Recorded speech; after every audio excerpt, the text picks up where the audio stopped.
policy, who are also on the dais with us. Friends, you know, today the GST Council meeting went on unexpectedly for longer duration, and FM has some engagement due to which she will leave after her opening remarks. After that, the questions will be taken by the Secretary Sir and other members of CBIC. Therefore, I request Madam to give her opening remarks, and then we will take the questions and answer session. Over to Madam. So, thank you very much, Malhotra ji, and thanks for the media. As always, GST meeting and post the meeting, the press conferences are normally a time for wait, because we normally come, say one time and come fairly afterwards. That's because of the council sometimes takes a longer time than one can predict. So today, as you all are aware, the council in its last meeting had taken a decision about taxing all the betting, gaming related activities, casinos, horse racing, online games, and therefore in the last meeting, when it was all discussed, after 3 full years of the GOM having done its job, it was decided, and I'm just putting it briefly, that all of them, or each one of them, will be taxed at 28% on face value.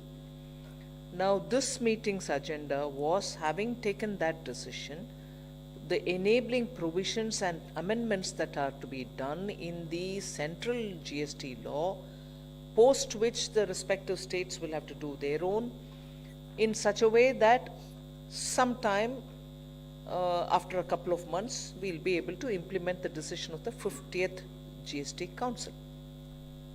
So today the meeting had a specific agenda of what are those amendments which have to be made, their language, and to take the view of the council. In that, the discussion went on the agenda, but equally I must say, Minister from Delhi wanted the whole thing reviewed. First, in her intervention, she said this has to be reviewed, this should be sent back to GOM, and particularly on the online gaming. The discussion went on. Then Goa and Sikkim, who have interests in casino, also felt that the decision taken last time does hurt their interests, although they are in favor of a higher taxation, because today what is prevailing there is about 18% on GGR. Now the council's decision in the last 50th meeting was 28% on face value. So Goa felt that they are not against increasing tax, but they wanted it on the GGR, and therefore there was again Goa's appeal. And I wish to mention here that the Honorable Chief Minister of Goa as well, along with the Finance Minister, was present at the meeting, and both of them very, very clearly appealed, saying, please, can there be a relook? So that was another. And the third was, of course, Sikkim, along with Goa, wanted to have a reconsideration on casinos.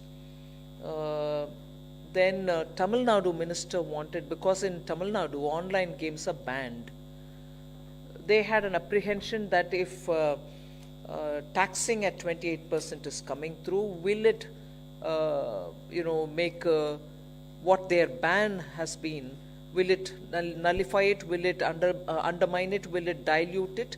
So he had some apprehensions, and he had written a letter to me earlier today, much before the meeting, saying please make sure that our concern is taken on board, and so on. So all in all, today's decision to amend the CGST and the language which has to be used and the sections where the corrections have to happen have all had a discussion.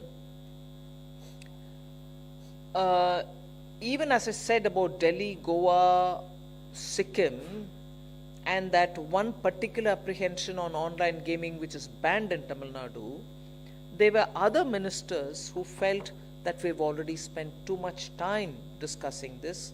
3 years is a long time, and that we should implement the decision of the 50th Council, which was taken last time, at the earliest and not delay it any further.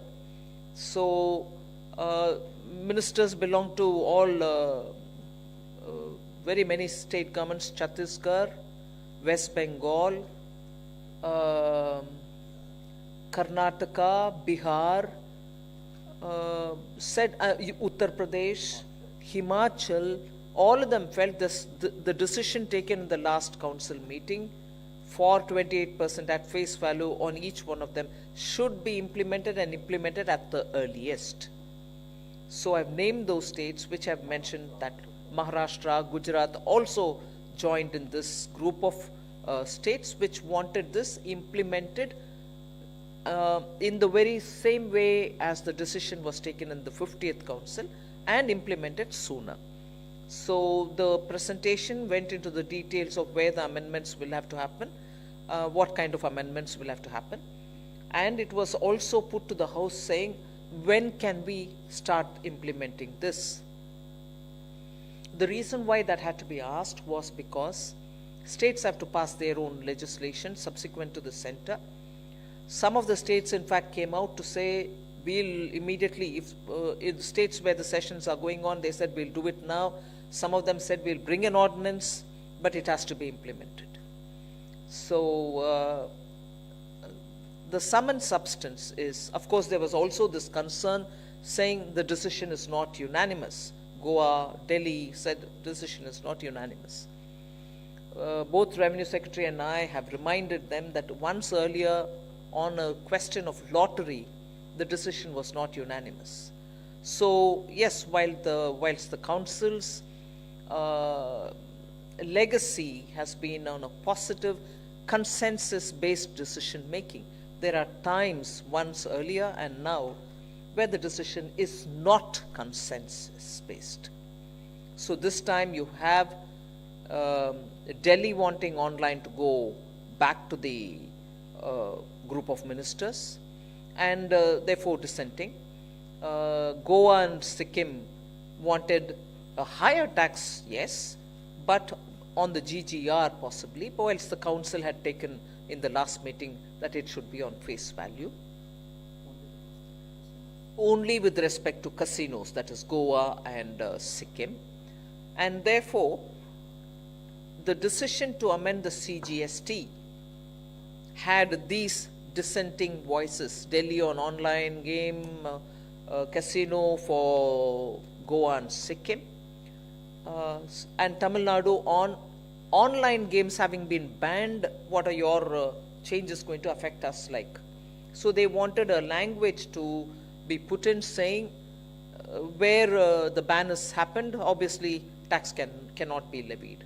So on that, Revenue Secretary had agreed, saying that he will give a language in the amendment so that Tamil Nadu's ban is taken cognizance of even in the amendments. So that is where today's outcome is.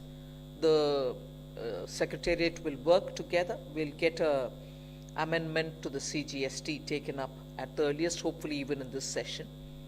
And when the question of when to implement it came, 1st October is when it is expected, by which time the states also will pass their amendments to their state laws. And because on the casino, Goa and Sikkim kept appealing, saying we are small states, we need to be given a consideration. Andhra Pradesh FM also said we should have large heart and help out small states. The council agreed today to come back after 6 months to review the way in which this is getting implemented. When I say 6 months, it's not 6 consecutive months beginning from today. It begins from after when this gets implemented. 6 months of implementation.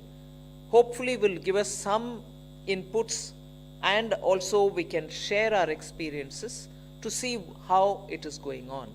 So the 6 months was agreed in the sense that we'll come back and review, but 6 months after implementation. So there can be a state which is going to come up with the legislation a bit later in amending ours. Hopefully we want to pass through this session. So there can be different mileposts for different states. We are all hopeful that it gets implemented from 1st October. If it is 1st October when it gets implemented, 6 months from then, the council can review the position. So there is one thing which rightly the Revenue Secretary is reminding me. The valuation of supply of online gaming and supply of actionable claims in casinos. I'll read that again. As regards valuation of supply of online gaming and supply of actionable claims in casinos, the council recommended that valuation of supply of online gaming and actionable claims in casinos may be done based on the amount. This is the critical line. Valuation of supply of online gaming and actionable claims in casinos may be done based on the amount paid or payable to or deposited with the supplier by or on behalf of the player, excluding the amount entered into games, bets out of winnings of previous games and bets, and not on the total value of each bet placed. Clear? Yes, entry, whatever they pay to get, let's say the chips, will be the amount, but not on what they pay in each game. So one simple example that I can give you is 1,000 rupees is given, chips are taken, you go into the casino, you pay the first 100 and play. In case you win something, you've got a 300 in your hand, which means net is 1,300. That 300 doesn't get taxed. It is the 1,000 that you get yourselves taxed. Here at the entry level, 1,000 at the entry. 1,000 meaning whatever is the amount at the entry level. Okay. Now, the other thing which I want to add here, and on which I'm sure Revenue Secretary will highlight, and the CM Meghalaya, I'm indeed very grateful to him, because today his interventions brought in a lot of the experience of the chair of the GOM. I just want to put on record so that you are familiar and all of us are familiar with what actually is prevailing today as a practice and what net it results in. 18%, please do correct, you hear, 18% GGR, which actually net results in 8 to 9% revenue only. Now, I appreciate Goa telling us, I appreciate Sikkim telling us, we are not against the rate going up. So 18% on GGR, which gives me only net 8%. With them saying 18% is okay, but you're increasing to 28%, we are not against. Assume today's 18% GGR on GGR becomes 28% on GGR. Even then, we will be collecting only around 11 to 12%. Am I right? 11 to 12%, which is not even the 18%.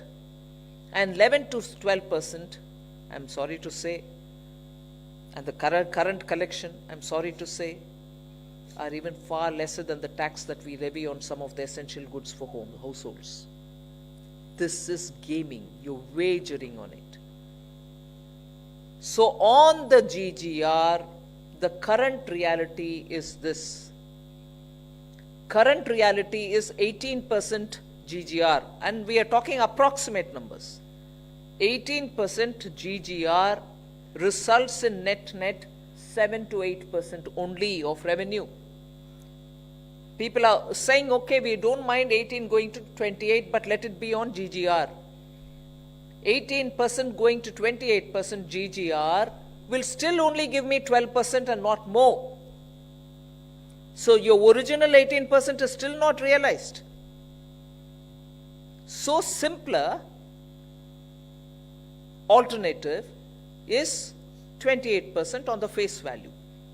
And the other thing is, into a casino, will the board or will the state GST authorities have enough manpower to stand next to every roulette table and say how many people are betting, how many is won, how many people are redeploying that?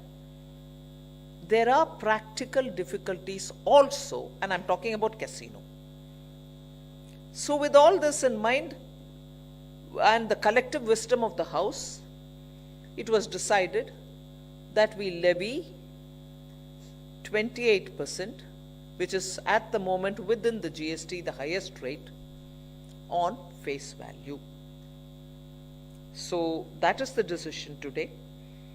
If there's anything in particular, any questions, Secretary will answer. Unless you have anything in particular for me, I'll take your leave. Oh, we'll take up the madam has urgent meeting. Can the Secretary answer that question, please? Yeah. Can I be exempted? Yeah. Thank you.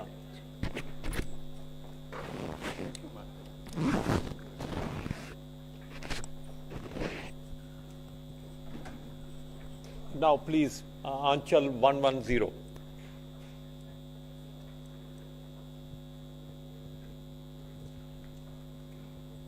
Two things. A, what has been decided about offshore online gaming companies? Will there be some thing about their representative being established here? And also when ma'am mentioned about the decision being taken without a consensus like it was done for lottery, was there at any moment a call for voting also was it made in the council? No, so your second question first, there was no voting because there were only a handful of states which the Honorable Minister has already mentioned. Sorry. So your second question first, which is, was there voting? No, there was no voting because there were very handful of states, 2 in the case of casino and 1 in the case of online gaming who had reservations. And on to your second question, yes, so we will be introducing a specific provision in the law to say that registration will be required for those entities which are offshore.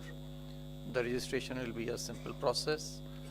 And secondly, we are also saying that we can take, although there are provisions already existing in the IT Act, but still as a matter of abundant precaution, we are saying that in case any of the laws, including the provisions that we are introducing with respect to offshore, are not followed, then we can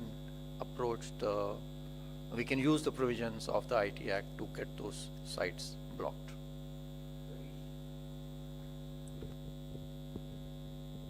Sir, Girish from.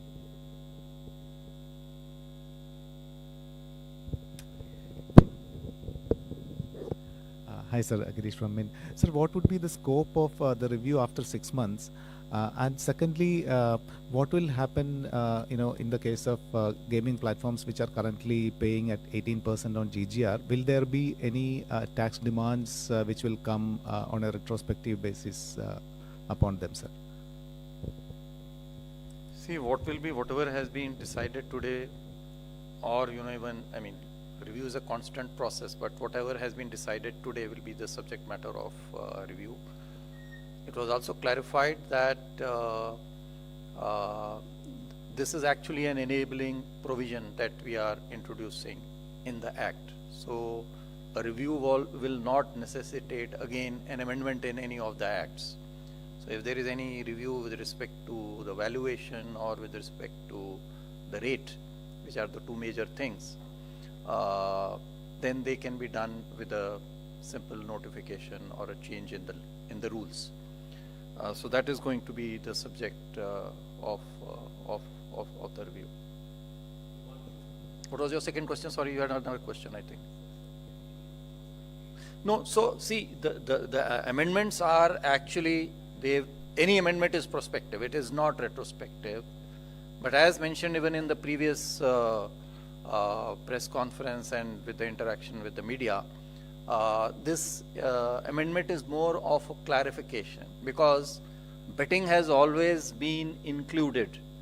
Betting, gambling and lottery, these are already included as actionable claims, and our belief is that even online gaming or the betting going on in online gaming, casinos and horse racing, these are also in the nature of betting only. And so they are taxable, and they are taxable at 28%. This has been our stand, but the High Court of Karnataka, you are aware, has not upheld that stand. We are in SLP. We have already filed an SLP yesterday. So we are in appeal, and whatever is decided, by the Supreme Court, that will prevail for the period till we have amended the law and issued the notifications.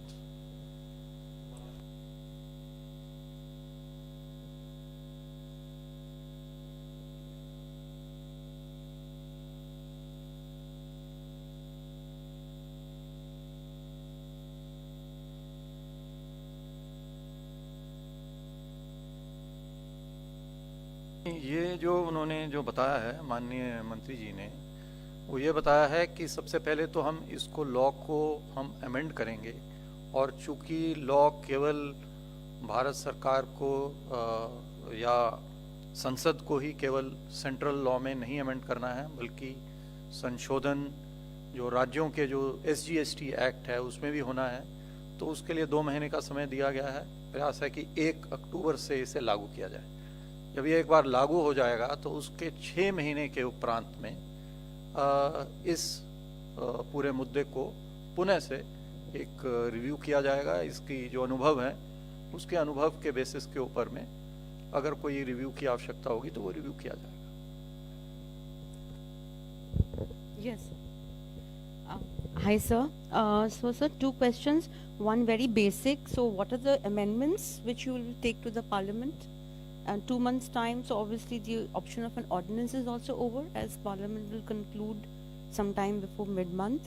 And so, second is specifically on casinos. So, as of now, casinos still have to pay 28% on total value of play money used to buy tokens, chips, ? If one pays 100 rupees to buy chips, she gets chips worth only rupees 72. Rupees 28 goes towards GST. That was the earlier interpretation, which is why Delta Corp, etc. fell the way they did. So a bit of clarification there. And so today's decision is not unanimous. It's not unanimous, or it's not unanimous basically, but the decision has been taken, right? The decision is there and it's near unanimous. I mean, it may not be unanimous, but it is near unanimous. If only 2 states with respect to one amendment relating to casinos and 1 state with respect to online gaming, That was Tamil Nadu? That state was Delhi. Delhi. Tamil Nadu had some issues which we will try to resolve with them. So if in case we are able to resolve with them and we are able to agree to a language, their respect was, as the finance minister mentioned, it should not happen that by making these changes, online gaming also becomes legal. So we told them that betting is already existing. There is already a betting which is liable to GST today in the act. That does not make betting legal if it is illegal, which it is. I mean, betting and gambling are illegal in the country, other than in horse racing, etc., specific cases. So if it is illegal, if betting and gambling are illegal but still liable to a tax, just by saying and including online gaming within the purview of the act and making them liable to tax will not result in legalizing online gaming in their state if they have banned it or they have made it illegal. So this is a clarification that has been given. With respect to The amendments that are going to come in, it is basically amendment, two amendments I would say, others are consequential in nature. One amendment is relating to, as mentioned already, including in entry number 6 I think of schedule 3, online money gaming and casinos and horse racing within the purview, so they are not excluded from the purview. So that is one amendment, and because we are making that amendment, then we have to decide define as to what is online money gaming. Then we have to define, because online money gaming refers to to online gaming, so we have a definition for online gaming. And because it refers to virtual digital assets, so we have a definition for that. So this is one set of amendments. The other set of amendment is to say supplier, is to amend the definition of supplier for online money gaming and actionable claims, to say that even if you are arranging, you are not yourself providing an actionable claim, but you are arranging, like in a platform, if you are arranging a platform where actionable claims can be and online games can be played, and actionable claims can be made, then you are also within the purview of the definition of supplier liable to pay the GST. These are the broadly, the two major changes, other than the third change, which I already mentioned, is about offshore gaming companies, which will require them to have a registration over here, and we will also have them liable to action under the IT Act in case they do not follow the provisions of this act. So, sir, basically the fact that the council has agreed to it.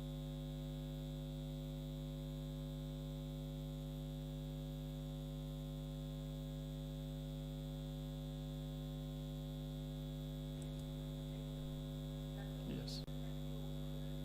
Yes. But let me say, see, a review is, the council can anytime review, right?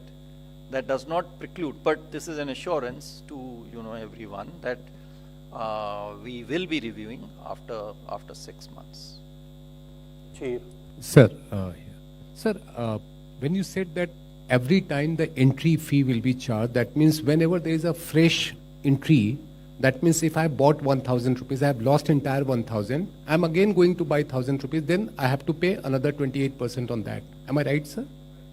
And the second part is, sir, that if you're talking about the definition of online gaming, will there be a kind of real money game as well as the fantasy game? The two difference will be there, and the GST will be levied only on the real money game, not on the fantasy one, sir? No, we are differentiating between online gaming and online money gaming. So online gaming includes online money gaming, and online money gaming is online gaming where money is deposited with an expectation of a prize in the form of a money or money's worth on some outcome. And fantasy gaming, sir, where the money is not deposited? If there is no money deposited, then the question of GST does not arise. Okay, sir.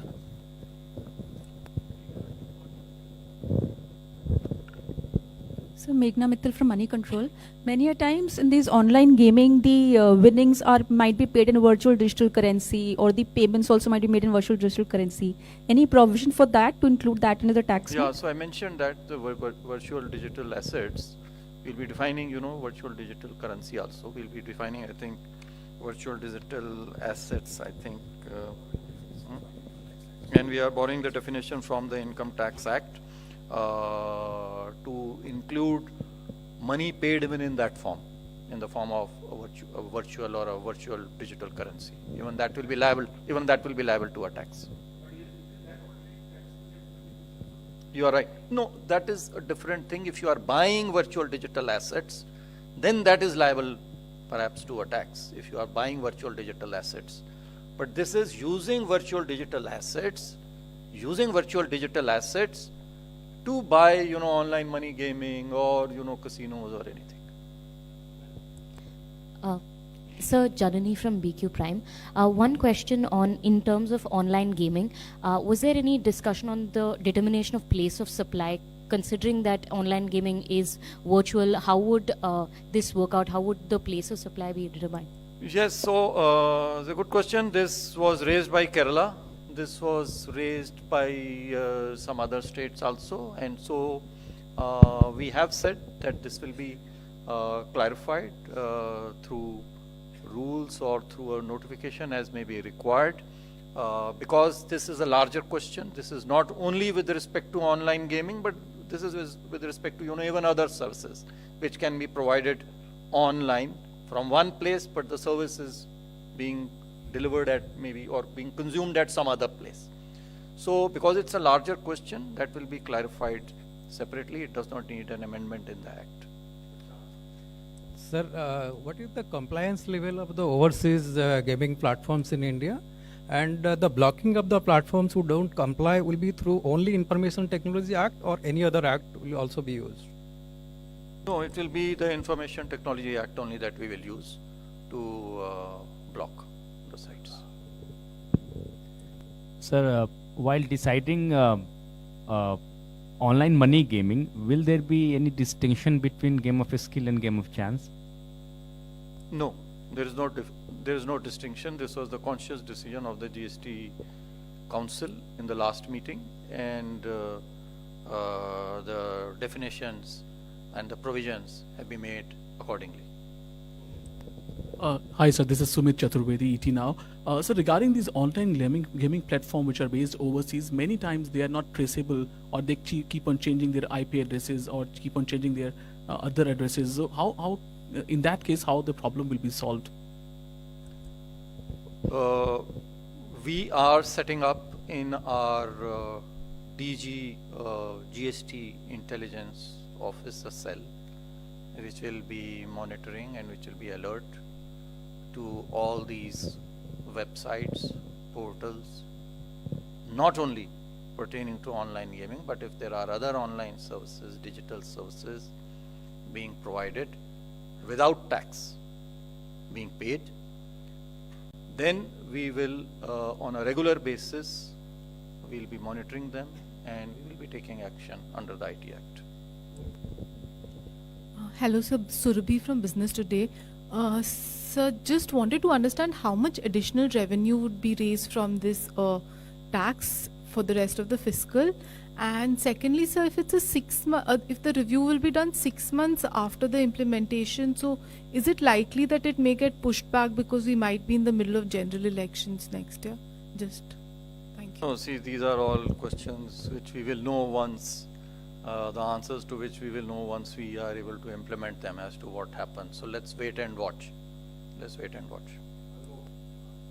Sir, आपने sir virtual digital assets को बताया कि उसके जरिए अगर कोई crypto currency या इस तरह से कोई ऑनलाइन गेमिंग में पैसा लगाता है तो वहां पे हम उसको टैक्स करेंगे।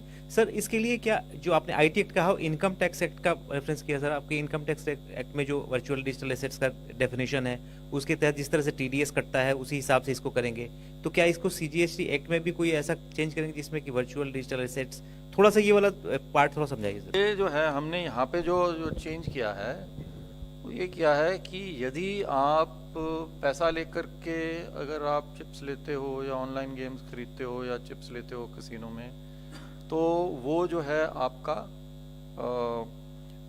वो जो कंसिडरेशन है वो टैक्सेबल होगा। तो उसी प्रकार से यदि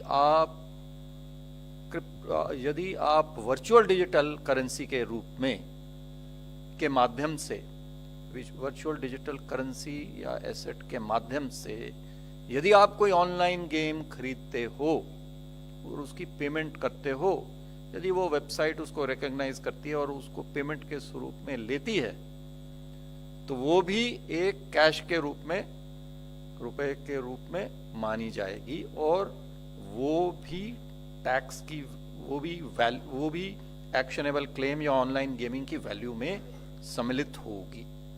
ये हम कह रहे हैं। तो इसलिए जो है जो वर्चुअल डिजिटल एसेट है उसको हमने डिफाइन किया है हमारे एक्ट में, और वो एक्ट, वो जो डेफिनेशन हमने ली है वो इनकम टैक्स एक्ट में जो डेफिनेशन है, ताकि एकरूपता रहे, इसलिए इनकम टैक्स एक्ट का हवाला यहाँ पे दिया गया।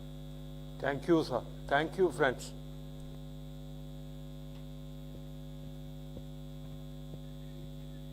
We would be sharing a press release any moment.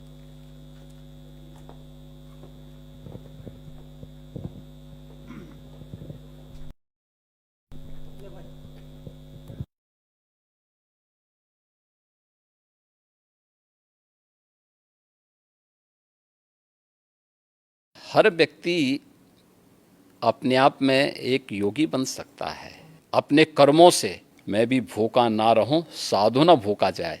हमारे यहाँ कोई ड्रेस कोड पॉलिटिक्स में नहीं है। सफेद पोशाक पहने हुए तो तो गांधी टोपी पहन लिया और तो ठीक है, पहने, उसके अनुरूप आचरण भी करे ना। कोई निर्दोष मुस्लिम आके बता दे कि मैं निर्दोष था, मेरे साथ अन्याय हुआ है, कोई नहीं बोल सकता। अगर किसी ने सरकारी संपत्ति पे कब्जा किया है तो उसके लिए क्या करूं? आरती लेके जाऊं, थाली सजाऊं उनकी? अगर हम उसको मस्जिद कहेंगे तो फिर विवाद होगा। हमें ज्ञानवापी बोल देना चाहिए। मुझे लगता है कि भगवान ने जिसको दृष्टि दी है वो देखे ना। त्रिशूल मस्जिद के अंदर क्या कर रहा है? बोलने से और भाषण करने से सामाजिक न्याय आ जाएगा? परिवारवाद, जातिवाद, यही सामाजिक न्याय है। किसने रोका था यूपीए को?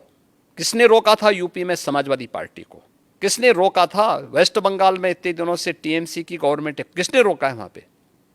क्यों वहां माताएं रो रही हैं? भारत के अंदर ये लोग अल्पसंख्यक के नाम पर अपने लिए विशेष अधिकार की मांग करते हैं। प्रश्न है कि ये वीडियो बनाने के बाद 2 महीने तक क्यों इसको सुरक्षित करके रखा गया था और फिर संसद के 1 दिन पहले ही क्यों जारी हुआ? दूसरों को कांटा बोलने वाला व्यक्ति कभी उसके ऊपर पुष्प की वर्षा नहीं होती है। आज जो पाकिस्तान में हो रहा है उसके कर्मों का फल है ये। Nation first. अगर देश में किसी को रहना है तो उसको राष्ट्र को सर्वोपरि मानना होगा, अपने मत और मजहब को नहीं। मीडिया के रिपोर्टर के रूप में अगर आप तुलना करें तो महर्षि नारद ही थे।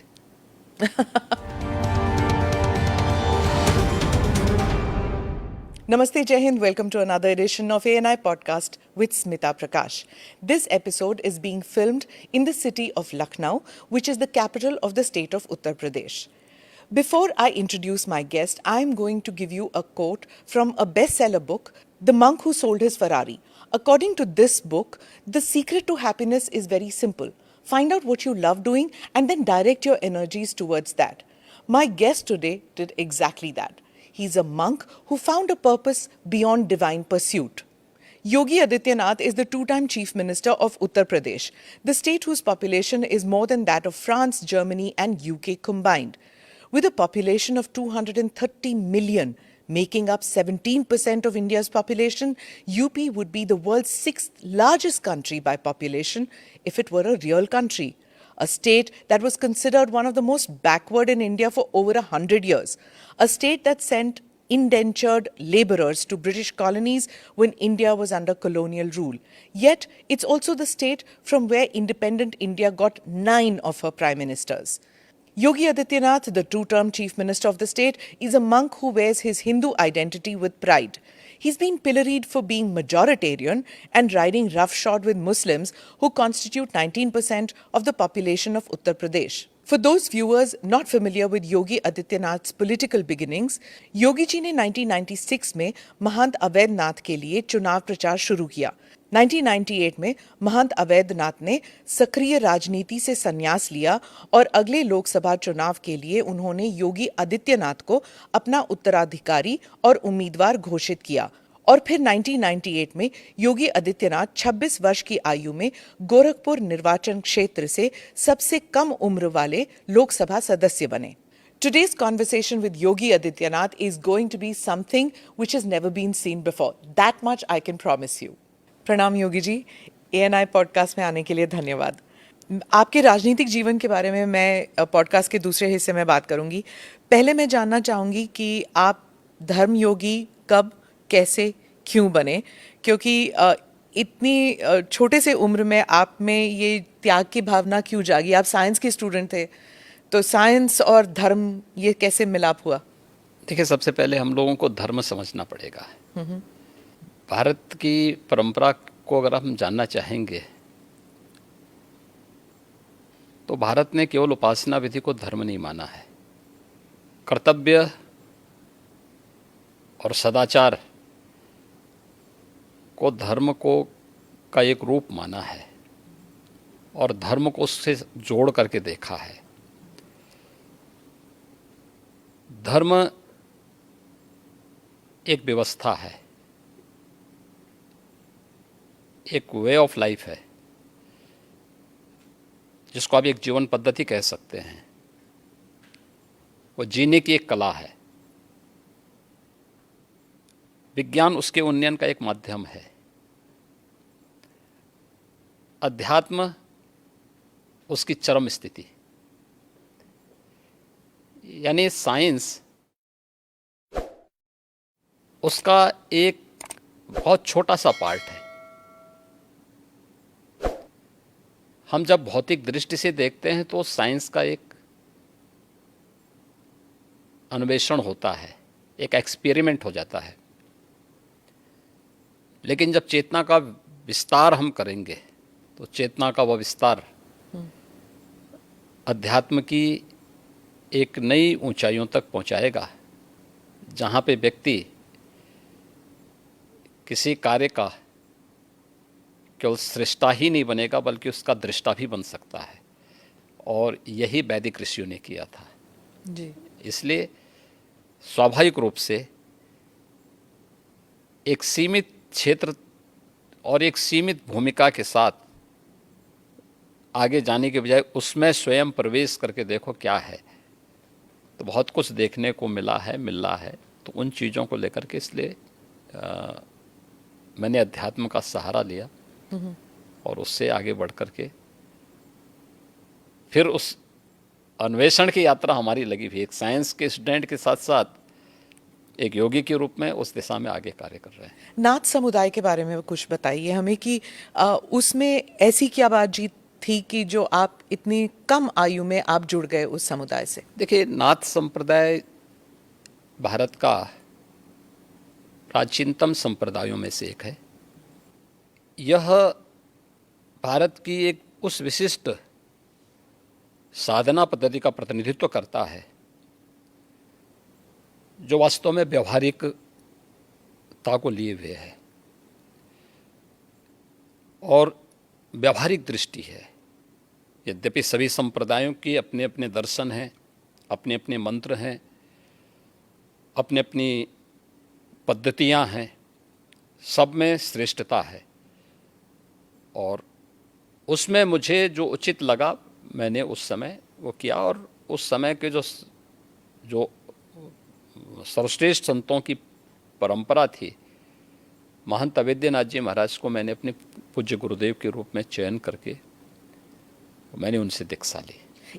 एक गुरु का मिलना, वो भी एक it's a matter of luck भी कहिए, फेट कहिए। तो जब आप मिले उनसे तो आपको उसी वक्त पता लग गया था कि ये मेरे गुरु बनेंगे? देखिए, पता किसी को नहीं लगता है और ये लक भी नहीं है, ये जन्म जन्मांतर का प्रारब्ध है और ये उसी के साथ जुड़ता है। देखिए, आप जिस घर में पैदा हुए हैं तो आप लिख के थोड़े गए थे, आपका प्रारब्ध था। आप ENI के माध्यम से कार्य करेंगे, जन सेवा का कार्य करेंगे, यह भी एक प्रारब्ध है। ऐसे ही ये हर एक व्यक्ति के साथ जुड़ा हुआ है। उसके लिए हमें चेतना को अपने विराट विस्तार देना होगा, समझ में सब आ जाएगा। तो जब आपने अपने घर में बताया कि मैं गुरु से मिला हूँ, मैं घर छोड़ के त्याग की जिंदगी बिताना चाहता हूँ, तब घर में रिएक्शन क्या हुआ? नहीं, देखिए, कोई माँ बाप इसके लिए अपनी सहमति नहीं देता है, क्योंकि उनका अपना एक दायरा है। उनका एक दायरा है जो उनका एक सीमित क्षेत्र है। उस सीमित क्षेत्र को, उसी को बंधन कहते हैं। हमारे यहाँ कहा गया ना, मन एवं मनुष्याणाम कारणम बंध मोक्षयो। व्यक्ति के बंधन और मोक्ष का कारण उसका मन है, जो सोचता है कि मैं जो है मैं, मेरा परिवार, ये जब भावना आती है ना तो व्यक्ति उस तक सीमित रहता है और यही उसके बंधन का कारण है। जो उस बंधन को तोड़ करके बाहर निकलता है वही उसकी मुक्ति का माध्यम बनता है, उसके मोक्ष का कारण बनता है। और उस बंधन को जो भी तोड़ेगा, ये बंधन हर एक क्षेत्र में व्यक्ति के जीवन में आते हैं। कष्ट एक हुआ आपको? विद्यार्थी अगर अपने बंधन को नहीं तोड़ेगा, एक क्लास में ही कहेगा कि नहीं मुझे तो इसी क्लास में रहना क्योंकि मुझे अच्छा लगता है, क्या वो अगली क्लास में जा पाएगा? नहीं जा पाएगा। एक शिक्षक कहेगा कि नहीं मुझे तो जहाँ नियुक्ति मिली है मैं उसी रूप में, या कोई कार्मिक इसी रूप में कहेगा कि मुझे वहीं काम करना है, क्या वह आगे बढ़ पाएगा? नहीं बढ़ पाएगा। उसको एक बंधन तोड़ना होता है। एक क्लास में है, क्लास के बंधन को तोड़ करके अगली क्लास में जाता है, उसका प्रमोशन होता है। तो हर एक व्यक्ति के जीवन में इस प्रकार की स्थितियाँ आती हैं। एक धर्म योगी से आप फिर राजनीति में आए, उस सफ़र के बारे में बताइए। और एक और सवाल मेरे मन में उठ रहा था, जैसे आप बता रहे थे कि एक इंसान जो दुनियादारी और बंधनों से आप निकल चुके हैं, तो उस वैराग्य से आप अगर राजनीति में आते तो उसमें कॉन्फ्लिक्ट नहीं हुआ आप में? देखिए यही अंतर है, धर्मयोगी नहीं योगी योगी होता है और मैं एक योगी हूँ। धर्म का मतलब केवल पूजा पद्धति नहीं है, कर्म भी। धर्म एक समग्र जीवन की पद्धति है। धर्म कर्तव्य के पथ की प्रेरणा देने वाला, उस पथ का की ओर अग्रसर करने वाला, आग्रही बनाने वाला एक मार्गदर्शक है। हम उसको केवल पूजा पद्धति तक सीमित नहीं कर सकते। एक योगी के रूप में एक परिवार के बंधन को तोड़ करके समाज के इस विराटता के साथ अपना जुड़ाव हुआ है। इसलिए उस विराटता के साथ जोड़ करके अपने आप को कार्य करना। दूसरा, एक योगी का मतलब ये नहीं कि वह केवल अपने स्वयं की मोक्ष प्राप्त करने के लिए या आध्यात्मिक लाभ के लिए वह अपने आप को सीमित कर ले। अगर समाज के सामने चैलेंज है, कोई चुनौती है, तो उस चुनौती से जूझने के लिए भी अपने आप को तैयार करें। याद रखना, साधना की जो सबसे पहली पद्धति आती है उसमें सेवा है। भक्ति के मार्ग का भी जो नवधा भक्ति की व्यवस्था की गई है भारत की संतों ऋषियों ने, उसमें पहला मार्ग सेवा है। कोई भी साधक सन्यासी या योगी बनता है तो उसके लिए सेवा के मार्ग का अनुसरण करके ही आगे की दीक्षा का मार्ग प्रशस्त हो पाता है। हम लोग भी जब एक योगी के रूप में सार्वजनिक जीवन में आए तो सार्वजनिक जीवन में किसी पद या प्रतिष्ठा के लिए नहीं, बल्कि इस कार्य के लिए आए कि नहीं, यह एक सेवा का माध्यम है और हम समाज के अंतिम पायदान पर बैठे हुए व्यक्ति की सेवा इस पद पर रह करके अंत्योदय कर सकते हैं और उसी लक्ष्य को लेकर के व्यक्ति कार्य करता है। जी, मैं फिर से उसी बात पे आऊँगी। जब आप घर छोड़ के निकले थे, अभी हाल ही में हमने देखा एक फ़ोटो आपने ट्वीट किया था और वो वायरल भी हो गया था, जब आप अपने माता से मिलने गए थे, तो उस वक्त आपको कैसा लगा जब आप गए थे? देखिए, मैं कई वर्षों के बाद गया था। जी, मेरे पिताजी का जो है देहांत 2020 में हो गया था। मैं उससे पहले उनसे या उस अपने परिवार के लोगों से कई वर्षों से नहीं मिल पाया था। संयोग से कोरोना कालखंड प्रारंभ हो चुका था, लॉकडाउन प्रारंभ हो चुका था, तो उनके अंतिम संस्कार कार्यक्रम में मैं भाग नहीं ले पाया था। आपके पिताजी के? हाँ। तो मुझे जब गत वर्ष अवसर मिला था तो मैं अपनी माँ से मिलने के लिए जरूर गया था। तो स्वाभाविक रूप से एक माँ और पुत्र के बीच में जो संवाद होने चाहिए वही संवाद वहाँ पे हुआ। आप उनके अंतिम संस्कार के लिए नहीं जा पाए, पर जब वो आपसे मिलने आते थे, आप उस वक्त चीफ मिनिस्टर थे, तो वो एक आम नागरिक की तरह आते थे, सीएम के पिता के रूप में नहीं आते थे। नहीं, यहाँ वो कभी नहीं आए। वो मुझसे मिलने के लिए, मेरी एक बार उनसे मुलाकात हुई थी नजीमाबाद में, और नजीमाबाद में मैं एक चीनी मिल के उद्घाटन में गया था। तो भाषण करते हुए मैंने देखा सामने जो है कोई बैठा है, तो मैं पहचान गया उनको। मैंने कहा ये तो मेरे पिताजी हैं लगता है। वो सभा के बीच में बैठे हुए थे। तो फिर मैंने सभा समाप्त होने के बाद अपने साथ के कुछ लोगों से कहा, मैंने कहा देखो यार वो आए हैं तो उनको बुलाओ, थोड़ा मुलाकात करते हैं। तो तब मेरी मुलाकात हुई थी। जी, आपकी छोटी बहन जो है, उन्होंने एक इंटरव्यू में कहा था कि 30 साल उन्होंने आपको राखी नहीं बांधी।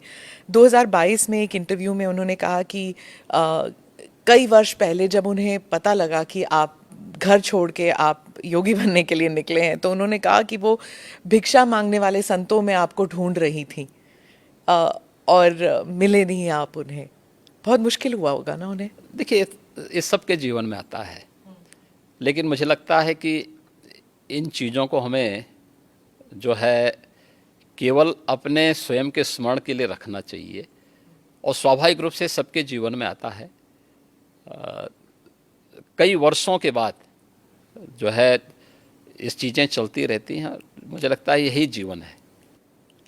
मैं एक इंटरव्यू का एक्सर्प्ट पढ़ना चाहती हूँ सर, क्योंकि ये हिंदी अखबार में छपा था और हमारे कई दर्शक हैं जो इंडिया से बाहर रहते हैं, वो शायद उन्होंने पढ़ा नहीं होगा।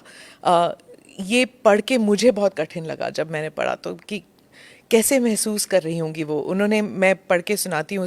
उन्होंने कहा, योगी के मुख्यमंत्री बनने के बाद कई लोग कहते थे कि आपको शर्म नहीं आती, आप मुख्यमंत्री की बहन हैं और बहन होकर आप चाय की दुकान चलाती हैं, इन हालतों में रहती हैं। मैं उनको एक ही बात कहूँगी, मैं गरीब हूँ, ये मेरा नसीब है। शर्म तब आनी चाहिए जब आप कोई गंदा काम कर रहे हों, किसी के हक का छीन कर खा रहे हों। मैं तो मेहनत करके अपनी गुजर बसर करती हूँ। ठीक बात है। मैं इसलिए पूछ रही हूँ सर, क्योंकि आमतौर पर लोग समझते हैं ना कि चीफ मिनिस्टर हो या फिर सांसद हो, विधायक हो, इनके इर्द गिर्द लोग जो हैं इतने धनी हो जाते हैं और फिर सार्वजनिक जीवन में इसलिए आते हैं कि जो धन कमा चुके हैं उसे प्रोटेक्शन के लिए। और एक ये इंटरव्यू है आपकी बहन का। देखिए, व्यक्ति को कभी भी धन और वैभव संतुष्टि नहीं दे सकती है, और मुझे लगता है कि सबसे बड़ा योगी वह है जो स्वयं की मेहनत से संतुष्ट है, स्वयं के परिश्रम से संतुष्ट है। दूसरों की मेहनत से कुछ प्राप्त करना और फिर उसको छीन लेना, ये तो डकैती है। उसके अलग अलग रूप देख सकते हैं आप समाज में,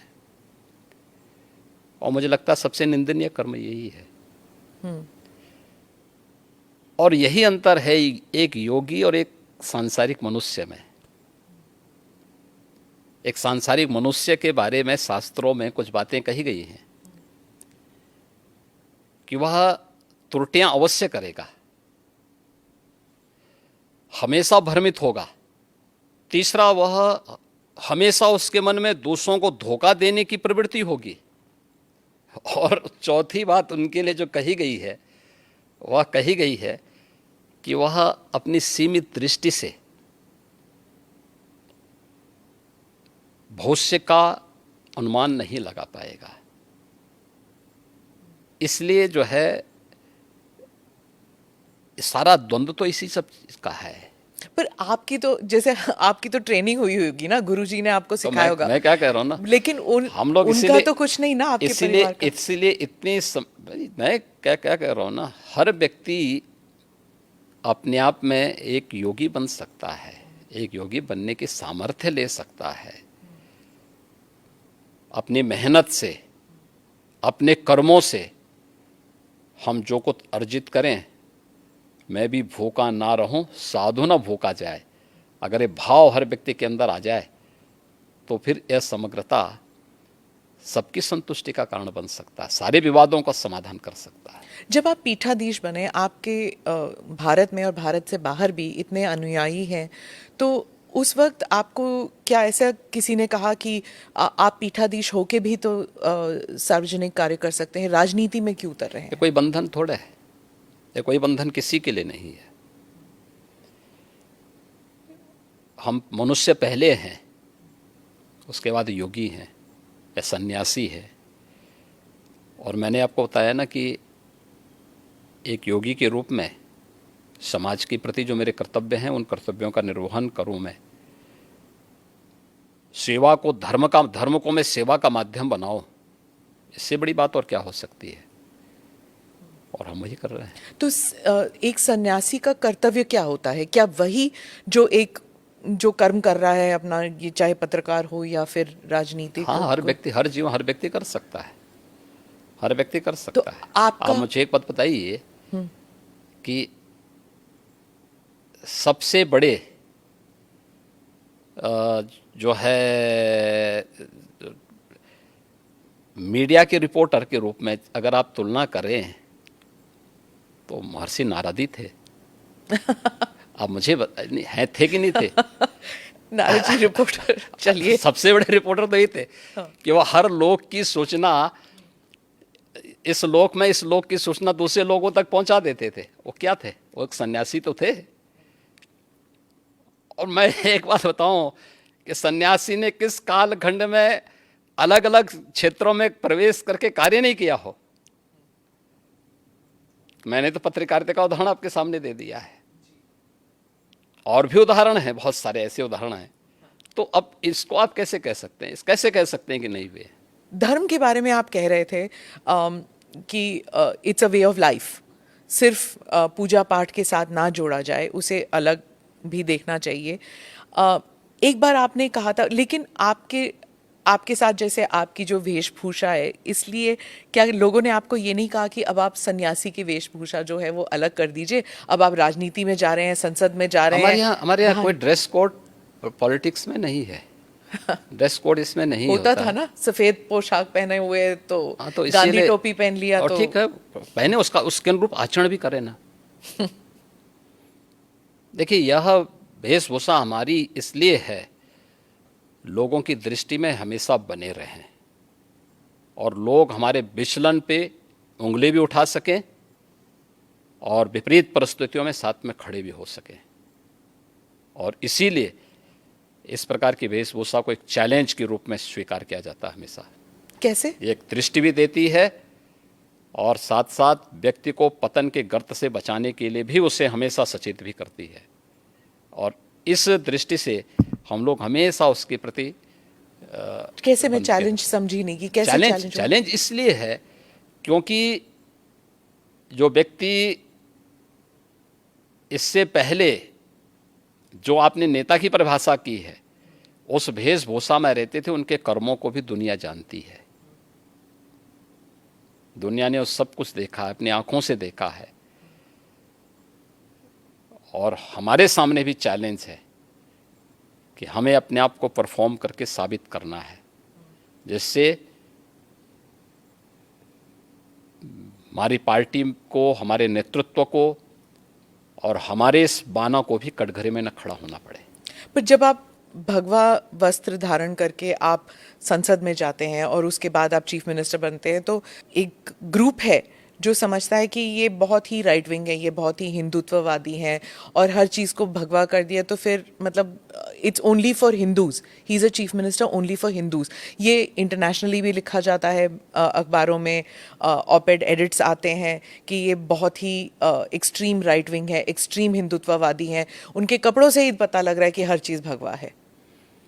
देखिए, मैं पिछले 6.25 वर्ष से अधिक समय से उत्तर प्रदेश का मुख्यमंत्री हूँ जी।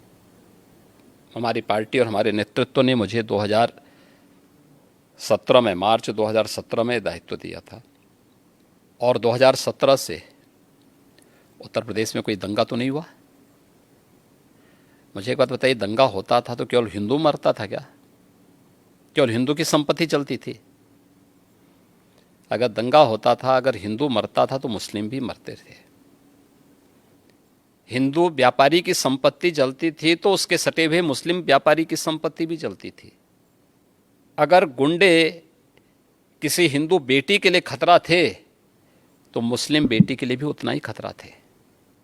कर्फ्यू लगता था और व्यापार प्रभावित होता था तो व्यापार तो पूरे बाजार का और पूरे मार्केट प्रभावित होती थी ना, एक व्यक्ति नहीं प्रभावित होता था। परसेप्शन खराब हुआ था तो यूपी का खराब हुआ था ना। पहचान का संकट यूपी के हर नागरिक के सामने आया था ना, केवल हिंदुओं के सामने नहीं आया था। इसलिए यह एक वह स्थिति है। 6 वर्ष में दंगा नहीं हुआ। आज आप देख रहे हैं यूपी में ना, 6 वर्ष में कोई दंगा नहीं हुआ, 6 वर्ष में कोई कर्फ्यू नहीं लगा, 6 वर्ष में सारे पर्व और त्यौहार शांतिपूर्ण तरीके से संपन्न हुए। ये बड़ी बड़ी बातें करने वाले लोग देखें तो कैसे चुनाव होने, नगर निकाय का चुनाव, पंचायत चुनाव यूपी का, विधानसभा का चुनाव यूपी का, और वेस्ट बंगाल में भी पंचायत के चुनाव हुए थे, क्या हाल हुए थे। वे लोग वेस्ट बंगाल बनाना चाहते हैं देश को, जिस प्रकार से वेस्ट बंगाल में भी टीएमसी की गवर्नमेंट ने किया था। दोनों में अंतर है। हमने ढोंग नहीं किया, कोई पाखंड नहीं किया। हर एक को चुनाव लड़ने का अधिकार, उसका अधिकार है भाई, उसको मिलना चाहिए। वो चुनाव लड़े, जीतने की सामर्थ्य होगी जीतेगा। हमें सामर्थ्य होगी हम जीतेंगे, हमें सामर्थ्य नहीं है तो नहीं जीतेंगे, और नहीं जीतना चाहिए हमें अगर हमें सामर्थ्य नहीं है तो।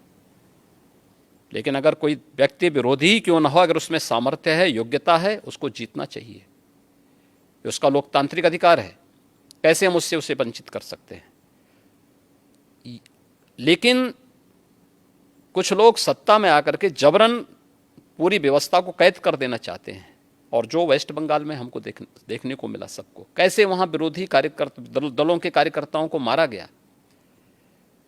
ये चीजें आंखों को खोलने वाली हैं। इस पे तो कोई बोलता नहीं, इस पे कोई टिप्पणी नहीं करता है, सब मौन है। 1990 में कश्मीर में जो कुछ हुआ उस सब पे सब लोग मौन थे। आखिर ये दोहरा दृष्टिकोण क्यों? और इसीलिए पब्लिक विश्वास नहीं करते इन लोगों में। योगी जी के डर से यहाँ पर मेरा कौन डर है? नहीं, आपने एक बार कहा था ना कि एक हाथ में माला है, एक हाथ में भाला है। तो एक आपका एक जो आक्रामक तरीका है टू डील विद माफिया, क्या इसकी वजह से यहाँ पर है? नहीं, देखिए हम लोग तो सज्जनों के लिए जितने संवेदनशील हैं, दुर्जनों के लिए उतने ही कठोर भी है। और इस शासन की रणनीति है, शस्त्रेण रक्षते राष्ट्रे शास्त्र चिंता प्रवर्तते। यानी व्यवस्था सबकी सुरक्षा के लिए आवश्यक है। सुरक्षा सबको, कानून का राज होगा, लेकिन कानून को बंधक बनाने की छूट किसी को नहीं दी जाएगी। कोई भी हो, कतई नहीं देंगे। आपने ये भी कहा था कि कानून जो है वो मानव के लिए होना चाहिए, दानव के लिए नहीं। ठीक बात है। पर एक कॉन्स्टिट्यूशनल डेमोक्रेसी में सर, हर जीव जंतु के लिए कानून एक जैसा होना चाहिए। मतलब शेर भी शिकार कर सकता है, गाय के लिए भी उतना ही हक तो है। क्या आप शेर को रोकते हैं क्या? नहीं तो आप शेर को बोलिए ना जंगल में जाके, नहीं रोक सकते। वही आप बोले ना कि शेर महाराज शिकार मत करिए, आपको हम रोटी खिलाएंगे, जाइए रोटी खिलाइए। तो वही मैं कह रही हूँ कि कानून में मैं वही कह रहा हूँ, वह एक वहाँ की नेचुरल व्यवस्था है, और वह नेचुरल व्यवस्था, दंड का प्रावधान, यह एक व्यवस्था का प्रावधान है, और वह व्यवस्था, वह प्रावधान कानूनन ही लागू होती है, गैर कानूनी तरीके से नहीं लागू होती। तो चीफ मिनिस्टर कैसे तय कर सकते हैं कौन मानव है कौन दानव? चीफ मिनिस्टर कहाँ तय करते हैं? चीफ मिनिस्टर तो एक बात बोलते हैं कि भाई देखो शांति बनी रहनी चाहिए। हम तो हमेशा शांति का उपदेश देते हैं। कुछ लोग तो नहीं मानते कि आप शांति, सिर्फ शांति, मतलब आप बुलडोजर बाबा, ये सब आपके साथ, आपके नाम के साथ जुड़ा हुआ है, और आपका जो एक सिस्टम बना है, बाकी चीफ मिनिस्टर्स भी उसको कॉपी करने लग गए हैं। मुझे एक जगह आप बुलडोजर बाबा है तो वहाँ बुलडोजर मामा भी आ गए हैं। मुझे एक बात बताइए, जितने बड़े प्रदेश में इंफ्रास्ट्रक्चर का डेवलपमेंट होना चाहिए कि नहीं होना चाहिए? जी। और क्या इंफ्रास्ट्रक्चर के लिए क्या आज भी हम कुदाल और फावड़ा लेकर के जाएंगे? कि हमें उसके लिए बुलडोजर आधुनिक मशीनें चाहिए। बुलडोजर बाबा उसके लिए नहीं कहा जाता आपको सर, आप भी ओह, जानते हैं। अब इंफ्रास्ट्रक्चर के मार्ग में कोई बाधक होगा, यहाँ पहले होता क्या था, कोई कार्य स्वीकृत होता था, अभी पैसा अलॉट हुआ नहीं कि माफिया जाके जबरदस्ती हड़प करके सामान गिरा देते थे। अब लैंड का अलॉटमेंट हो रखा है कि यह हाईवे यहाँ से अयोध्या के लिए बनना है, ये बाराबंकी होते हुए बनना है, तो सत्ता प्रायोजित माफिया क्या करते, कहते नहीं नहीं अब ये यहाँ से नहीं बनेगा, हमारी सुविधा इधर से है, हम इसको यहाँ से बना करके वो अपना वहाँ पे मिट्टी और गिट्टी सब गिराना प्रारंभ करते थे, आधा दोरा काम छोड़ के पैसा निकाल लेते थे। ये सत्ता में बैठे हुए लोगों की हिम्मत नहीं थी कि उन माफियाज को रोक सके। आप मुझे बताइए, इस माफिया के लिए बुलडोजर चला करके उसको ध्वस्त करके जो अलॉटमेंट सरकार ने तय कर रखा है इस पे ही हाईवे बनेगा और उसी पे नियम के अनुसार कार्य होगा, ये तय करना इस सरकार का काम है या नहीं है?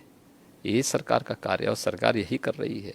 पर जैसे आपके प्रदेश में 19% मुसलमान पॉपुलेशन है और कई लोग कहते हैं, उस समुदाय के लोग कहते हैं कि आप वो बुलडोजर को उनके घरों को तोड़ने में इस्तेमाल करते हैं। किसी कोई निर्दोष मुस्लिम आके बता दे कि मैं निर्दोष था, मेरे साथ अन्याय हुआ है,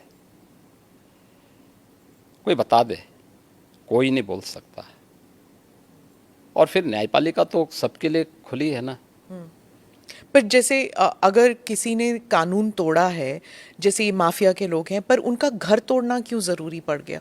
नहीं, अगर किसी ने सरकारी संपत्ति पे कब्जा किया है तो उसके लिए क्या करूं, आरती लेके जाऊं, थाली सजाऊं उनकी, जो अब तक होता था। उत्तर प्रदेश की जनता क्या चाहती है? उत्तर प्रदेश की जनता यही चाहती थी कि उनको सुरक्षा मिले और इन गुंडा तत्वों पर, इन माफियाज पर सख्ती हो। बीजेपी को प्राप्त जनादेश इस सख्ती की ओर लगातार इशारा करती है, आम पब्लिक के सेंटिमेंट को इसके साथ जोड़ती है। 19 से 20% आबादी हो या 100% आबादी, कानून का राज सबके हित में है और वही समृद्धि का मार्ग भी आगे बढ़ाएगी, वही प्रदेश में एम्प्लॉयमेंट जनरेट करेगी, वही प्रदेश की बेटियों को सुरक्षित करेगा और यही उत्तर प्रदेश के अंदर किया गया है। आपने विधानसभा में कहा कि हम माफिया को मिट्टी में मिला देंगे, तो जब ऐसे, वो उमेश पाल मर्डर के केस में हुआ था शायद, तो जब ऐसे होता है तो सोशल मीडिया में फैल जाता है, चलो जी अब गाड़ी उलटने वाली है, योगी जी को बुलाओ। जब अमृतपाल भी भाग गया था तो कहते योगी जी के, अगर योगी जी के राज में होता तो ये तो कभी ना होता, वो तो गाड़ी उलट ही देते।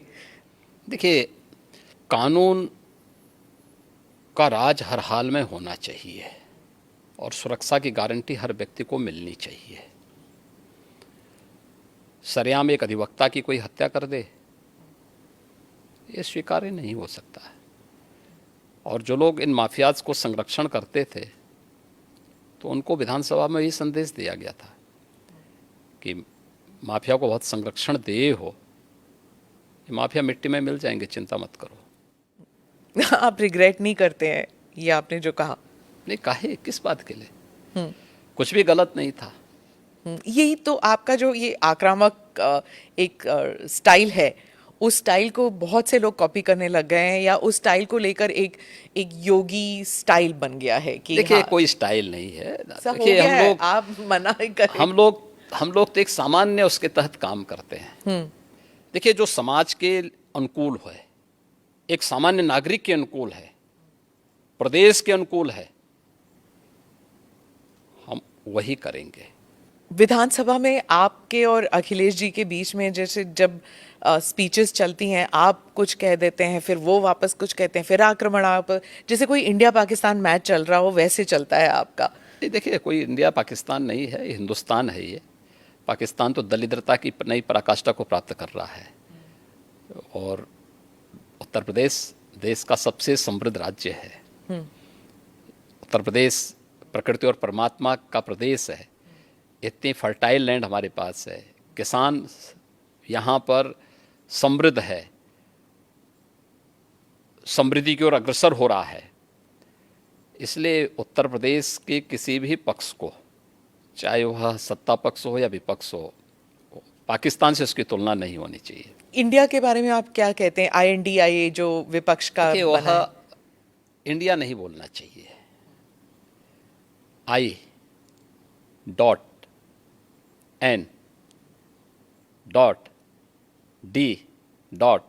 हर एक उसमें डॉट लग गया उसका। तो चोला बदलने से पिछले कर्मों से मुक्ति नहीं मिल जाएगी। जनता तो पुराने करामातों को देख रही है। वो करामात यूपीए का हो, कांग्रेस का हो, सपा का हो, या फिर जो और लोग हैं, आम आदमी पार्टी का है, क्या गदर मचा रखी है इन लोगों ने। टीएमसी का हो या जो भी, सबकी एक जैसी स्थिति है। तो इसलिए ये लोग चोला बदल करके देश को भ्रमित करना चाहते हैं। देश की जनता लोकतांत्रिक दृष्टि से बहुत परिपक्व है। आपको नहीं लगता कि जैसे विपक्ष कह रही कि बीजेपी डर गई जब ये INDIA का गठन हुआ, तो वो डर के मारे एनडीए को फिर से उजागर करने की कोशिश कर रहे हैं? कैप्टन कौन है? हमारे कैप्टन तो मोदी जी हैं। Team BJP, team NDA, team India के कैप्टन के रूप में देश को नेतृत्व दे रहे हैं। सभी बीजेपी से जुड़े हुए सभी दल, जितने भी हमारे एलाइज हैं, वे सब एक नेता के रूप में। एनडीए ने जो अपना मैनिफेस्टो तैयार किया है, कॉमन मिनिमम प्रोग्राम अपना जो तय किया है, पिछले 9 वर्षों के अंदर वह प्रभावी ढंग से लागू हुआ है। सामाजिक न्याय बोलने से और भाषण करने से सामाजिक न्याय आ जाएगा? सामाजिक न्याय, परिवारवाद, जातिवाद, यही सामाजिक न्याय है। उस गरीब के घर में शौचालय बने, उस गरीब को मकान मिले, उस गरीब को राशन मिले, उस गरीब को स्वास्थ्य की सुविधा मिले, उस युवा को रोजगार की व्यवस्था हो, उस किसान के जीवन में भी खुशहाली आए, उस महिला को भी सुरक्षा के साथ, सम्मान के साथ जीने का अधिकार मिले। किसने रोका था यूपीए को? किसने रोका था यूपी में समाजवादी पार्टी को? किसने रोका था वेस्ट बंगाल में इतने दिनों से टीएमसी की गवर्नमेंट है? किसने रोका है वहां पे? क्यों वहां माताएं रो रही हैं? क्यों वहां बेटियां अपने आप को सुरक्षित महसूस कर रही हैं? आखिर क्यों नहीं कांग्रेस ने 60 वर्षों में जिन 4 करोड़ गरीबों को मोदी जी ने मकान दिए हैं, किसने रोका था कांग्रेस को देने से? किसने रोका था 12 करोड़ गरीबों को शौचालय देने से? 10 करोड़ गरीबों को आज जो उज्ज्वला योजना की फ्री में सिलेंडर मिले हैं, किसने रोका था? ये हाथ में स्मार्टफोन और टैबलेट पकड़े हुए आज का हमारा स्मार्ट युवा, स्मार्ट बनाने से इसको रोका किसने आजादी के बाद 60 वर्षों तक? ये कांग्रेस। यही तो कर रहे थे लोग। देश को लोकतंत्र के नाम पे जड़ता पैदा की थी इन लोगों ने, जातिवाद को बढ़ावा दिया था, परिवारवाद को आगे बढ़ाया था। आज मोदी जी के नेतृत्व में पिछले 9 वर्ष में देश में क्रांतिकारी परिवर्तन हुआ है, ऐतिहासिक परिवर्तन हुआ है। दुनिया आज भारत की तरफ देख रही है, भारत के प्रति दुनिया के नजरिए बदले हैं। इन चीजों को भी तो इनको समझना चाहिए। आपने कहा था कि आपके राज्य में अब युवाओं के हाथ में, एक हाथ में, पहले हाथ में तमंचा हुआ करता था, अब टैबलेट है। तो आप तमंचा किसके बारे में बात कर रहे थे? सपा शासन? सपा के सरकार में यही होता था, क्योंकि कोई रोजगार तो होता नहीं था। नौकरियां निकली तो सत्ता से जुड़े हुए दलाल बैग लेकर के प्रदेश में घूमने निकल जाते थे वसूली में। सबकी पर्चियां जाती थीं, फिर उसी के हिसाब से नियुक्तियां होती थी, फिर न्यायालय उसमें रोक लगाती थी। उत्तर प्रदेश में जब 2017 में भारतीय जनता पार्टी की सरकार बनी थी, उत्तर प्रदेश का पुलिस बल देश का सबसे बड़ा पुलिस बल है, और इस पुलिस बल में 1.5 लाख पुलिस कार्मिकों की जगह खाली थी। अनुमान करिए कैसे चलता रहा होगा ये प्रदेश। मैंने मार्च 17 में पूछा, मैंने कहा भी ये जो है इतने पद खाली पड़े हुए हैं तो भर्ती के लिए क्या हुआ? कहा साहब कोर्ट की रोक है। कोर्ट की रोक क्यों है? फिर न्यायालय ने कोई कारण से रोका होगा ना। तो फिर बताया गया कि साहब जो है प्रक्रिया गलत थी। मैंने कहा गलत क्या थी बताओ मुझे। जब भर्ती बोर्ड को मैंने बुलाया, उन्होंने कहा साहब इसमें लीकेजेज की संभावनाएं थी। तो मैंने कहा न्यायालय ने ठीक तो किया था। हमने यूपी पुलिस में पिछले 5 वर्ष में 1,65,000 पुलिस की भर्ती की प्रक्रिया को बिना किसी रुकावट के पूरी की है। वे सभी नौजवान, जिसमें 20% महिला पुलिस कार्मिक भी हैं। ये केवल उसी में नहीं, शिक्षकों की भर्ती में भी। आप सोचिए बेसिक शिक्षा में 1.5 लाख पद खाली थे। हमने उस प्रक्रिया को 1,64,000 से अधिक भर्ती शिक्षकों की भी पूरी की है। बेसिक और सेकेंडरी एजुकेशन की बात कर रहा हूं मैं। हायर एजुकेशन और टेक्निकल एजुकेशन की या मेडिकल एजुकेशन की भी मैंने चर्चा नहीं की। ये भर्ती अलग है। और ये सभी प्रक्रियाएं पूरी पारदर्शी तरीके के साथ, पूरी शुचिता के पूर्ण तरीके से संपन्न हुई हैं। तो महिला सुरक्षा की बात आप कर रहे थे, तो ऐसे भी होता था उत्तर प्रदेश में, मैंने खुद कवर किया है कि अगर कोई पीड़िता दलित थी तो वो पुलिस स्टेशन में जाके अपना एफआईआर नहीं दर्ज कर सकती थी क्योंकि वहाँ पर कोई यादव एसएचओ था। ये सब उत्तर प्रदेश में बहुत मान्यता रखती, क्योंकि गांव-गांव में ये जातिवाद जो है वो इतना हावी था। आज ऐसा नहीं है। आज देखिए हमने यूपी में मिशन शक्ति का एक अभियान चलाया है। आप आश्चर्य करेंगे कि हमारे पास जब 17 में हम आए थे तो मात्र 10,000 महिला पुलिस अधिकारी और कर्मचारी थे। कुल कार्मिकों की संख्या हमारे पास 10,000 थी। आज हमारे पास यह संख्या 40,000 है। और हमने एक मानसिकता भी थी कि उन महिला कार्मिकों को फिर ड्यूटी नहीं दी जाती थी, क्योंकि यूपी के अंदर ऐसा माहौल था, लोग इतने भयभीत थे, कहते थे कि आप महिला पुलिसकर्मी, महिला पुलिस अधिकारी फील्ड में जाकर के क्या अपराधियों को फेस कर पाएंगे? उन्हीं की सुरक्षा मैं वही कह रहा हूँ, ये भी भाव था। तो मुझे जब इस प्रतिवेदन मिले कि हम भी फील्ड में, महिला कार्मिकों ने मुझे इस बात को कहा कि हम भी फील्ड में ड्यूटी करना चाहते हैं, मैंने कहा एकदम इनको ड्यूटी मिलनी चाहिए। तो फिर ये हुआ कि कैसे इसको किया जा सकता। हमने एक मिशन शक्ति का एक अभियान प्रारंभ किया।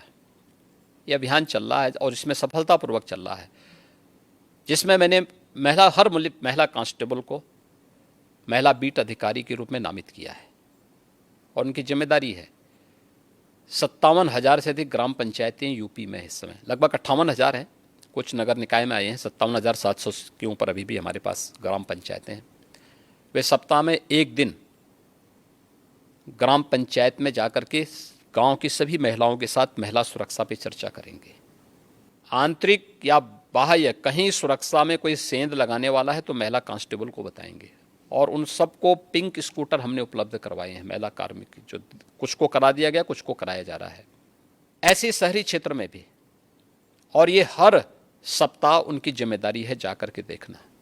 आज आप देख रहे होंगे महिला यहाँ की बेटियां आज पढ़ने के लिए बाहर हॉस्टल में नहीं रहती, आज यूपी में ही अपने कॉलेज में एडमिशन कराती हैं, घर से जाती हैं, अपने माँ बाप के साए में रह करके पढ़ाई कर रही हैं। आज उनके सामने कोई भय नहीं। और अगर किसी ने महिला सुरक्षा में सेंध लगाने का प्रयास किया तो कठोरतापूर्वक वे बेटियां स्वयं निपट लेती हैं फिर उनसे।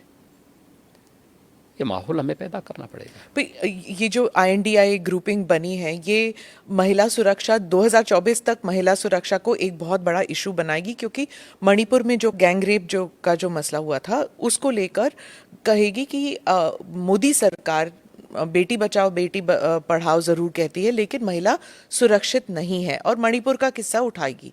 तो तब आप बैकफुट पे तो चले गए ना, क्योंकि कैसे एक्सप्लेन कर सकेंगे? देखिए, एक बात हम सबको समझनी होगी। भारत की लोकतांत्रिक व्यवस्था में हर संवैधानिक संस्था की अपनी लक्ष्मण रेखा है,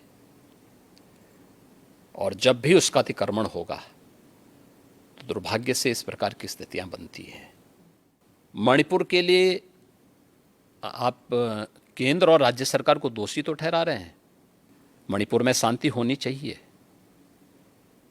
हर व्यक्ति की कामना है, क्योंकि पिछले 9 वर्ष के अंदर जो ऐतिहासिक कार्य पूर्वोत्तर के राज्यों में हुए हैं और प्रधानमंत्री मोदी जी के नेतृत्व में पिछले 9 वर्ष के दौरान मणिपुर हो या जम्मू कश्मीर हो, जिस प्रकार से शांति बहाली वहाँ हुई और राष्ट्र की मुख्य धारा से क्षेत्र जुड़े हैं, ऐतिहासिक है। आज़ादी के बाद पहली बार अरुणाचल, नागालैंड, मिजोरम, मेघालय, मणिपुर, त्रिपुरा, असम, ये सभी मुख्य धारा के साथ जुड़कर के विकास की प्रक्रिया के साथ तेजी के साथ आगे बढ़े थे। दुर्भाग्य से पड़ोसी मुल्कों के द्वारा जिस प्रकार की साजिशें कभी कभी रची जाती हैं, और लगातार नॉर्थ ईस्ट के मामले में तो इसके साक्ष्य हैं, कहीं ना कहीं जब किसी स्तर पर अनावश्यक लक्ष्मण रेखा का अतिक्रमण करके कार्यपालिका के कार्य में जब कोई संवैधानिक मशीनरी अनावश्यक रूप से हस्तक्षेप करेगी, जो काम संसद का है, जो काम कार्यपालिका का है, उसमें हस्तक्षेप होगा, तो इस प्रकार की दुर्भाग्यपूर्ण स्थिति बनती है। आप विश्वास करिए, मणिपुर में फिर से शांति बहाली होगी और वहाँ पर बीजेपी की गवर्नमेंट जिस विकास की प्रक्रिया को आगे बढ़ा रही थी, प्रक्रिया आगे बढ़ेगी, तेजी के साथ आगे बढ़ेगी। पूर्व सेनाध्यक्ष कांग्रेस हो या यूपीए हो या INDIA जो ग्रुप है, ये जो ... ग्रुप है, यह ग्रुप अपने यहाँ देखे ना, बेटी मणिपुर की हो या राजस्थान की, यूपी हो या बिहार या वेस्ट बंगाल, हर बेटी को सुरक्षा मिलनी चाहिए, हर नागरिक को सुरक्षा मिलनी चाहिए, और ये किसी भी सरकार की सर्वोच्च प्राथमिकता होनी चाहिए। लेकिन प्रश्न है, देश की जनता भी करना चाहेगी इन लोगों से कि ये वीडियो बनाने के बाद 2 महीने तक क्यों इसको सुरक्षित करके रखा गया था, और फिर संसद के एक दिन पहले ही क्यों जारी हुआ, जिस दिन संसद चलनी थी उसी दिन क्यों जारी हुआ? इसके पीछे क्या साजिश नहीं दिखती है? अस्थिरता पैदा करना इसका उद्देश्य नहीं है। इसके नाम पे भारत को बदनाम करना और भारत की लोकतांत्रिक व्यवस्था को बदनाम करने की इसकी साजिश नहीं है। जो लोग अपने यहाँ लोकतंत्र बहाली नहीं कर पाते, लोकतंत्रवादियों को कुचलते हैं, उन लोगों की साजिश इसके पीछे है, और उसका मोहरा कुछ चुनिंदा लोग बन रहे हैं। क्या सब दिखाई नहीं देता है? ये सब स्पष्ट है।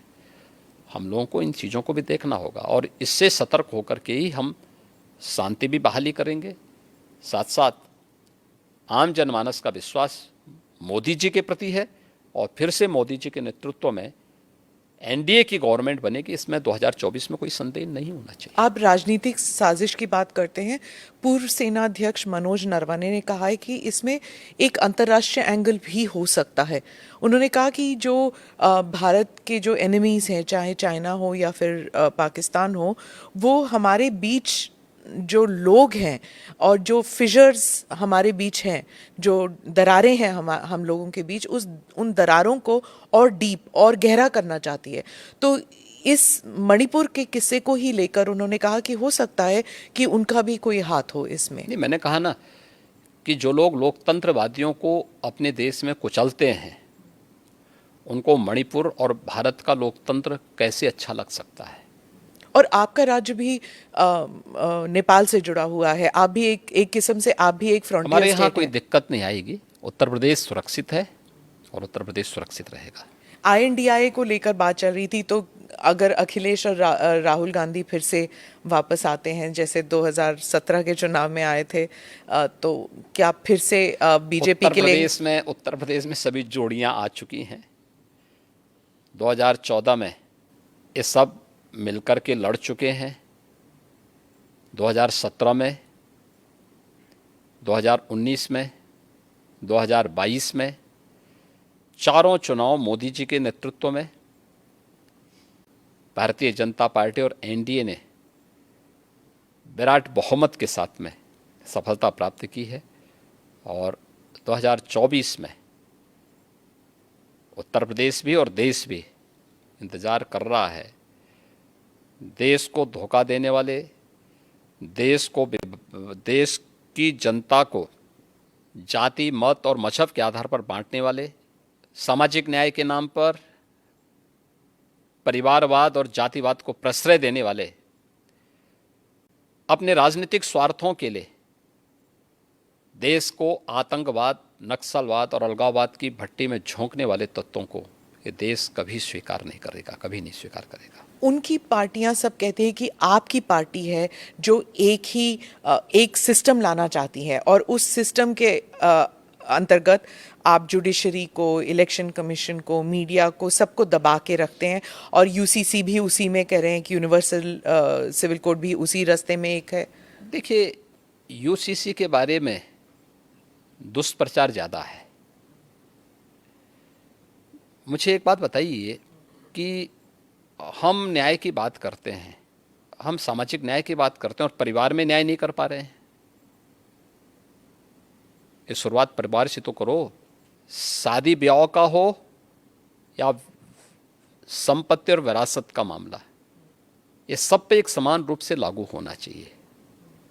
वन नेशन वन लॉ की थ्योरी लागू तो होनी ही चाहिए। अगर एक देश के नागरिक हैं, और दुर्भाग्य है कि दुनिया के अंदर अल्पसंख्यक समुदाय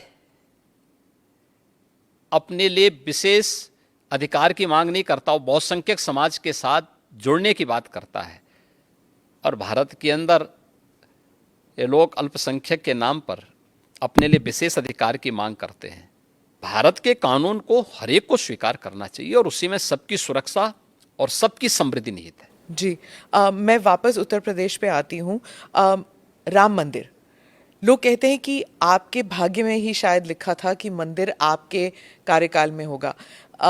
गोरखनाथ पीठ और अयोध्या मंदिर, इसका संबंध अगर आप हमारे दर्शकों को बताएं। देखिए, प्रधानमंत्री मोदी जी ने आज़ादी के अमृत महोत्सव को जिस भव्यता और दिव्यता के साथ आयोजित किया है, देखिए, जब ये देश 1947 में आज़ाद हुआ था, दुर्भाग्य से उसके एक दिन पहले देश का दुर्भाग्यपूर्ण विभाजन भी हुआ। बहुत सारे लोग देश की आज़ादी के जश्न में उस समय शामिल नहीं हो पाए होंगे,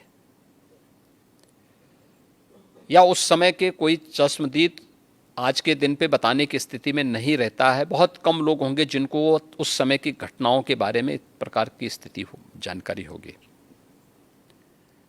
लेकिन हम सब कह सकते हैं, आज की हर पीढ़ी का हर नागरिक कह सकता है कि जब ये देश अपनी आज़ादी के 75 वर्ष पूरा किया था, तब हमने देश के जश्न के साथ सहभागिता की थी, हर घर पे तिरंगा पहना करके। हर ग्राम पंचायत और हर नगर निकाय कह सकता है कि साहब हम भी भागीदार बने थे, क्योंकि हमारे घर में अमृत महोत्सव हमारे गांव में बना हुआ है, हमारे नगर में बना हुआ है।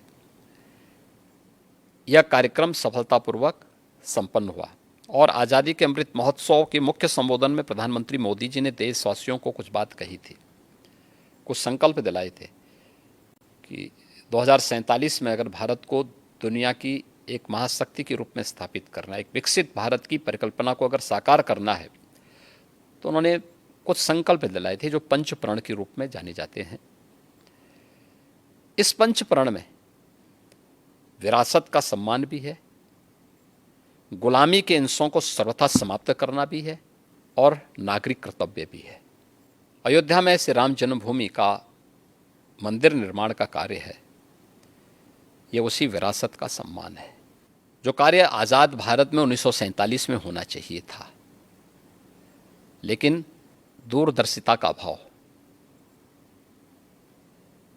भारत की परंपरा और भारत की संस्कृति के प्रति दुराव स्पष्ट दिखाई देता है।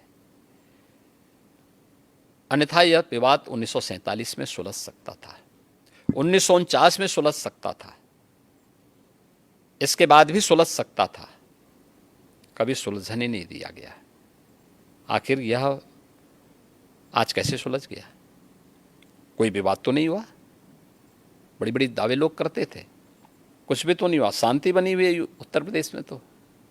और ये मेरा सौभाग्य है कि जब एक और प्रधानमंत्री मोदी जी के नेतृत्व में, उनके मार्गदर्शन में अयोध्या में भगवान राम का भव्य मंदिर का निर्माण कार्य श्री राम जन्मभूमि तीर्थ क्षेत्र ट्रस्ट के द्वारा संपन्न किया जा रहा है, बनाया जा रहा है और देश भर से सहयोग मिल रहा है, तो स्वाभाविक रूप से एक मुख्यमंत्री के साथ साथ एक भगवान राम के एक भक्त के रूप में भी 3 पीढ़ियों का प्रतिनिधित्व करने का मुझे अवसर मिल रहा है। 3 पीढ़ी कैसे? मेरे पूज्य दादा गुरु जो थे महंत दिग्विजय नाथ जी 1949 में उस अभियान के हिस्से थे जब रामलला का प्रकटीकरण हुआ था और उस समय की कांग्रेस की सरकार जबरदस्ती रामलला को राम जन्मभूमि से हटाना चाहती थी और फिर उसके बाद के आंदोलन का पूरा जो भी उस समय सपोर्ट था वह गोरखपीठ से उपलब्ध कराया गया था। उस समय जो केस दायर हुए थे उन सभी चीज़ों की उपलब्धता वहाँ से हुई थी। 1983-84 में जब श्री राम जन्मभूमि मुक्ति यज्ञ समिति बनी थी, राम जन्मभूमि मुक्ति के लिए, तो उसका नेतृत्व मेरे पूज्य गुरुदेव महंत विद्यानाथ जी महाराज ने किया। उस पूरे आंदोलन का नेतृत्व राष्ट्रीय स्वयंसेवक संघ और विश्व हिंदू परिषद के नेतृत्व में, मार्गदर्शन में, पूज्य संतों के मार्गदर्शन में उसका नेतृत्व उन्होंने किया। और जब राम जन्मभूमि में भव्य मंदिर निर्माण की आधारशिला प्रधानमंत्री मोदी जी के कर कमलों से रखी गई, तब प्रदेश का मुख्यमंत्री मैं स्वयं था, तो मेरे लिए तो ये बहुत ही गौरवपूर्ण क्षण था और स्वाभाविक रूप से एक आत्मिक संतुष्टि का भी माध्यम बना कि एक तरफ करोड़ों लोगों के जीवन में परिवर्तन लाने के लिए शासन की योजनाओं को उन तक पहुंचाने का आनंद भी मिलता है और दूसरी तरफ विरासत का सम्मान भी हम इस रूप में कर पा रहे हैं। ज्ञानवापी काशी विश्वनाथ मंदिर, आप पहले चीफ मिनिस्टर हैं जब जो अपने कार्यकाल में 100 बार आपने दर्शन किए हैं काशी विश्वनाथ मंदिर। क्या ज्ञानवापी मस्जिद को लेकर, मैं इसलिए पूछ रही हूँ जैसे क्योंकि आप गोरखनाथ पीठ के पीठाधीश के नाते भी पूछ रही हूँ, क्या इस प्रॉब्लम का कोई सोल्यूशन है? देखिए, अगर हम उसको मस्जिद कहेंगे तो फिर विवाद होगा, हमें ज्ञानवापी बोल देना चाहिए। वो ज्ञानवापी है और माननीय न्यायालय में गया है, माननीय न्यायालय स्वयं देख लें, अगर वहाँ साक्ष्य हैं, भौतिक साक्ष्य हैं, शास्त्रीय प्रमाण होंगे,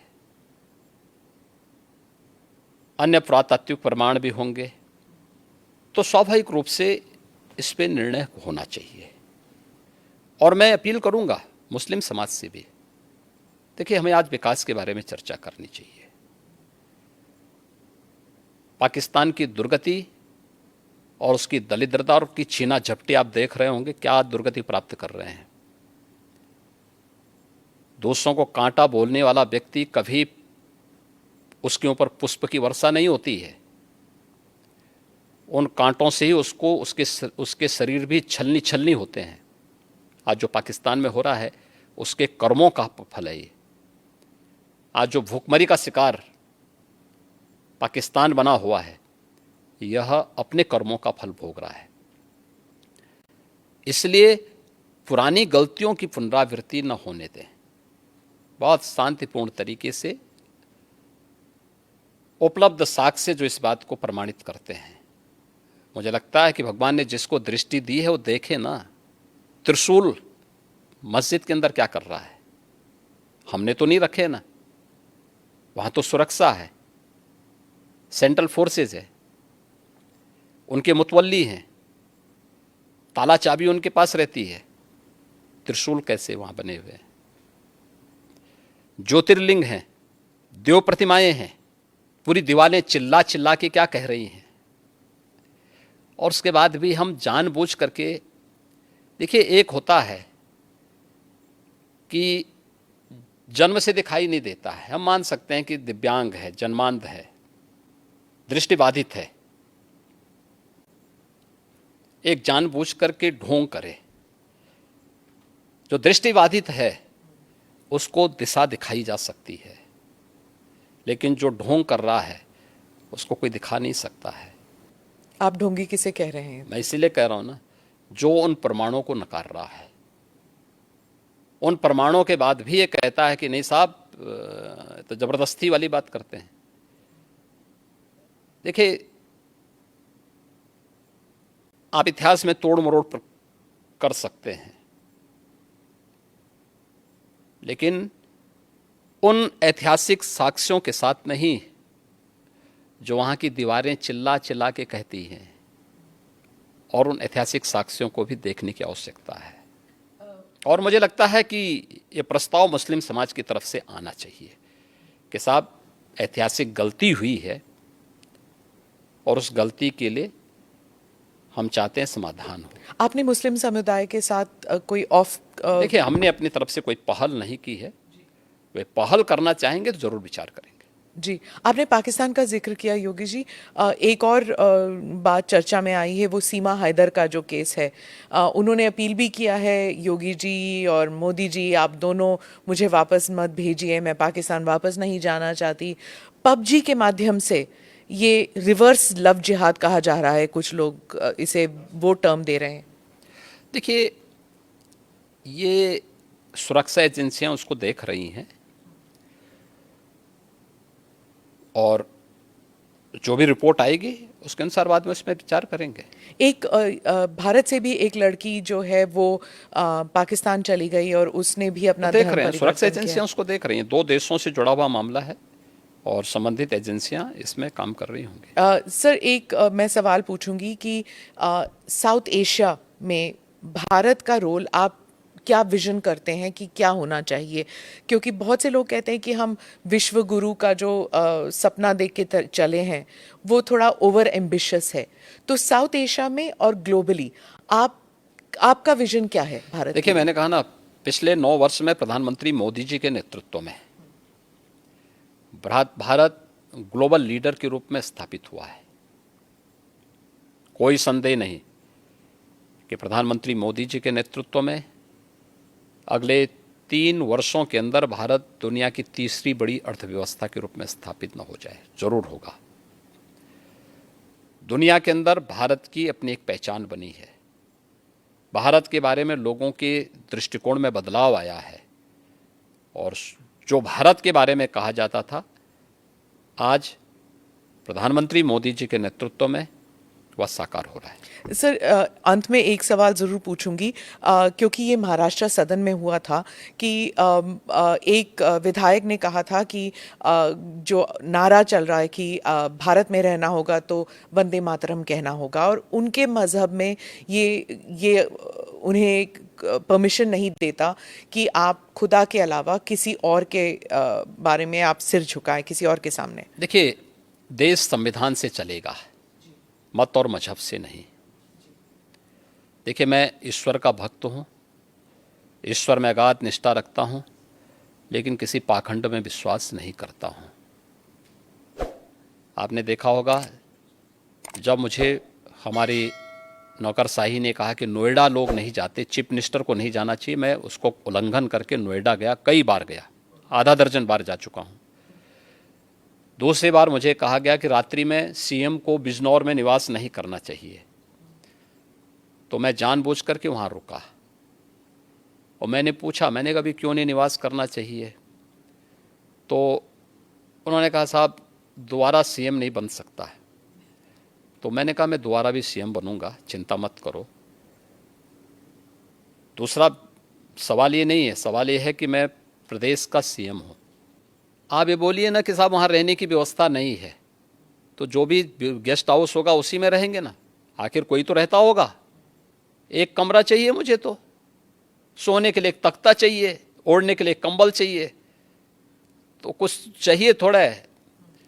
तो इसमें जो है, क्यों आप इस प्रकार की बातें करते? मैं गया था, रुका था वहाँ पे। ऐसे ही आगरा के सर्किट हाउस के बारे में कहा जाता था, यानी मुझसे पहले पता नहीं कोई सीएम रुका कि नहीं रुका, लेकिन कि वहाँ सर्किट हाउस में जो सीएम रुकता है वो अपशकुन हो जाता है। तो मैंने कहा, पूछा, मैंने कहा भी क्या अपशकुन होता है? उन्होंने कहा, साहब जो है उसकी कुर्सी चली जाती है। तो मैंने कहा, जो कुर्सी कल जानी वो आज चली जाए, लेकिन मैं रात्रि को रुकूंगा यहीं। फिर किसी ने कहा, साहब यहाँ पे प्रेत आत्माएं आती हैं। तो मैंने कहा, कम से कम उनसे वार्ता करने का अवसर मिलेगा ना रात्रि में। तुम सब सो जाओगे तो कम से कम किसी से बातचीत तो करूँगा रात्रि में कि भाई कौन है क्या है। तो पाखंड में हमारा कतई विश्वास नहीं है एक।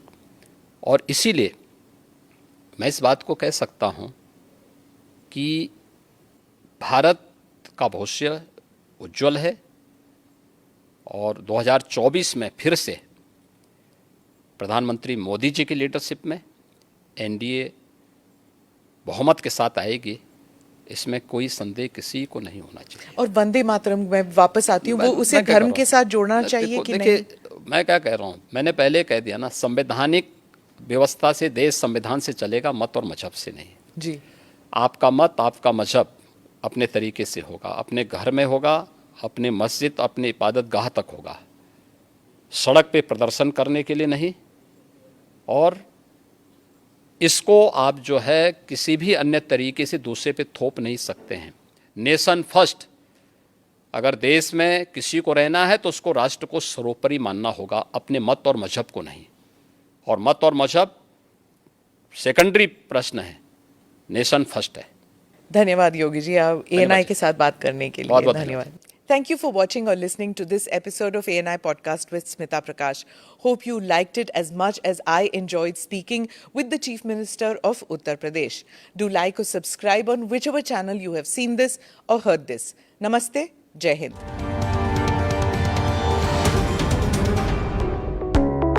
Click here to watch the previous episodes.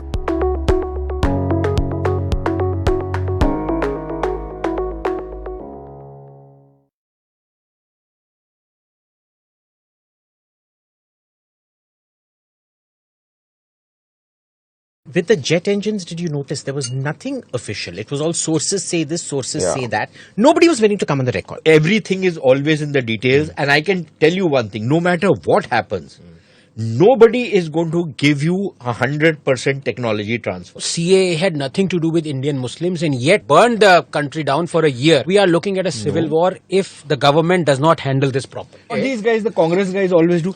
Vajpayee ji ने बोला था तो वाजपेयी कोई खुदा थे कि उन्होंने बोल दिया था तो जो कुछ उन्होंने बोला हमको फॉलो करना है। BJP is such a nepotistic party, they will never send their biggest vote getter to jail. Mark my words. But I think the BJP, whatever damage it would cause to Rahul Gandhi, it has done. Now Rahul Gandhi's perception amongst the common man has changed. तूने सर्वे किया? देख भाई, तू 2024 की बात ही भूल जा. You should start thinking of 2034 because तब तक तेरी पार्टी आने वाली नहीं है. Congress will mock BJP leaders, but they will never mock how Kharge, Mr. Kharge speaks English. There are two dry cleaners in this country. Okay? One dry cleaner, if you go into, your clothes come with the smell of secularism. And the other dry cleaner, you don't come out with clothes. You come out with clothes, but your clothes smell of honesty. Non-corruption. Non-corruption. This conversation is going to go down in history. Well, let me give you as the most logical debate on why Modi should come back in 2024. Let me give you an answer to that. Remember this podcast.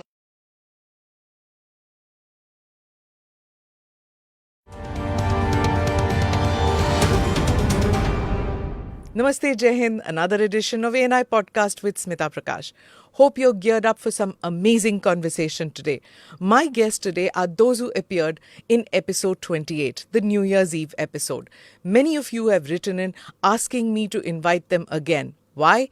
Because of the amazing conversation, the sparkling wit, the humor, but sharp take on affairs both national and international. So here they are today. Sushant Sareen, Anand Ranganathan, Abhijit Iyer Mitra and Tehseen Poonawala. Those familiar with the podcast already know my guests. For those who don't, be ready to be blown out of your minds. Sushant Sareen of the Observer Research Foundation is a security expert. He knows Pakistan like the back of his hand. But not just that, he has a deep insight into security matters. So we will do a deep dive into the Khalistan problem with Sushant. Dr. Anand Ranganathan is a scientist and an author. He has a new book out on Hindus. Anand is on TV on weekdays with his sharp take on politics and more. So today, Anand spars with Tehseen Poonawala, who's a Congress loyalist, speaks favourably for the Gandhi family and has friends across the political divide. Tehseen's views are respected by all our guests today, including the quirky Abhijit. Love him, hate him, you just can't ignore Abhijit. Defense expert and social media maven who has an opinion on everything, especially food and fashion. Abhijit will add volatility to the conversation today. So today we also have some amazing food which is going to be served during the podcast. You know, food for thought. So those of you who are listening in and not watching this, you might be disturbed a little bit by the munching noises that you hear. So here we have amazing food set out for our guest today. There's samosa to sushi, salad to avocado toast, chips with hummus, flavored popcorns, pita and pakoras. Since we are speaking about Khalistan, we also have timbits. So for our listeners on audio platforms, you'll get to hear some chewing and chipping which goes on during the free-flowing conversations. Thanks guys for coming in. So looking forward to this really amazing conversation. But before we begin... This is the monsoon session of... Monsoon session. And you are the speaker. चंडाल चौकड़ी किथे चौकड़ी 5 है हम लोग 5 है ना 5 है तो फिर स्पीकर हो ना जी बाकी तो चंडाल So this is the new parliament we've entered? Or Yes. Because I thought the old one is... Yeah, ये The new one has more food. Yeah. ये सिंगोल का But you know, I'm very disturbed by the level of toxic masculinity in this room. Why? Because Why? Tehseen has come with this showing his cleavage. Yeah, but you know, also these two. I mean, look at this Punju, I'm like a normal Punju bouncer, uncle, yeah. like bouncer uncle at at a Gurgaon. Yeah, but he's very beating up the guests. Beating up the No, guests. he's cheated. He was supposed to come as Ilan Omar. Yeah, today. why aren't you dressed as Ilan? My tailor didn't get it right, yeah. So that dress ended up looking horrible. Even Ilan's tailor doesn't get it right. Make no mistake. So I No, but commissioned. how can the tailor go so wrong on suicide belt? That's true. See, I showed him what a suicide belt looks like, so to make that plus that red flowing dress. उसने जानबूझ के नहीं बनाया होगा. अरे नहीं यार, One second, that's a curtain. Dawal That was a का call आ curtain गया. down there. कितनी बनाई है तुमने? So I went to Lajpat Nagar and chose curtain fabric because that's what Ilan Omar wears. Okay. Yeah. Ilan That's Jagdish. exactly You what went to I went to Jagdish. Jagdish. Also, you went to Jagdish. ये मरवाएगा. सुनो हमारी American visa reject होने वाली है. अरे कुछ नहीं, but he stitched it so badly. NI यार. की नहीं हमको वीजा नहीं So मिलना. so that's exactly how Ilan Omar dresses. It's Yeah. stitched badly. No, she But why have fits you? it very I'm well. sorry, it's hard to even look at it. Shaved your chest. I mean, I always have my sheaf chest. I'm a metrosexual man. See, at least he's in touch with his feminine side. What's your excuse and your excuse? They aren't. I think these two are toxic. They don't have These a two- feminine side, These for two, heaven's these sake. two, And these see, two. you are have a certain dripping with masculine side which you're not in touch with. So I'll tell you what. For the rest of this this is outrageous. podcast, I object to this. Okay. for the rest of this podcast, Right. he will be referred to as Angela. She will be referred to as Suzanne, Shanti. Suzanne. Okay. and you will be referred to as Sumit. बिल्कुल नहीं. No, nonsense. By the way, Sumit is my executive I don't assistant. like So Sumit. Sumit. By the way, Sumit is my executive Gee, assistant. that sounds So like she's- Smita gone wrong. She's Yeah, I Tehseen. agree. Tehseena. Sumit No. Tehmeena. Hasina. Te Hasina. Hasina. Te Hasina. Tehseen. हाँ ते हसीना ते हसीना. सुमित अच्छा चल रहे हैं. Angela तू and चुप Suzanne. हाँ, And हाँ, you are, तूने क्या and you are बोला? Ilan. Anand start. Anand, Yeah. So can Hasina and Ilan? No, you don't. Please don't start. How cool is my Hasina God. and Ilan? No hitting on each other right now. Ilan. Can we just start in a Behave very yourself. decent You are mode? Dancing all of us. So homophobic. Girls, behave yourself. Hasina and Ilan, what is your problem? My problem is ये कुछ बहुत देर से he wants to say What do you want to something. apologize for? Please tell me. Apologize नहीं यार. Sorry, clarify. I want to clarify, Amrita, कि मैं हिंदी में बोलूं or should I speak in English? Whatever you're comfortable. Speak in Tamil क्योंकि मैं also. अभी बड़ी problem में फंस गया हूँ. Speak in Tamil also, we have subtitles. But now. Whichever Punjabi and language ensures that your problem Is solved. Is solved. Yeah. No, I'll tell you. We'll put little the better. creepy Subtitles. crawly I didn't do it in subtitles. Hindi because it was the Hindi bit which हाँ, was. Hindi, No. So I went on this beer and biceps thing. Beer biceps.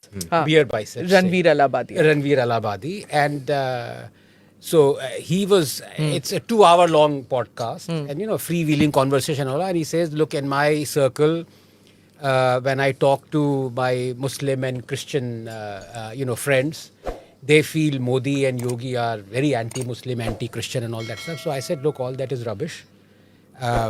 Modi as a prime minister has done more for the Muslims than for Hindus. And I gave him facts. And this is nothing new. I've been saying this for 2 years. On TV channels. Yes. In fact, the first time I said it, this guy had tweeted saying that should people really know whether Modi has actually done more for Muslims. What would so I said the same thing, and I quoted a BJP leader politician whom I had talked to, because I used to get really angry when India is demeaned.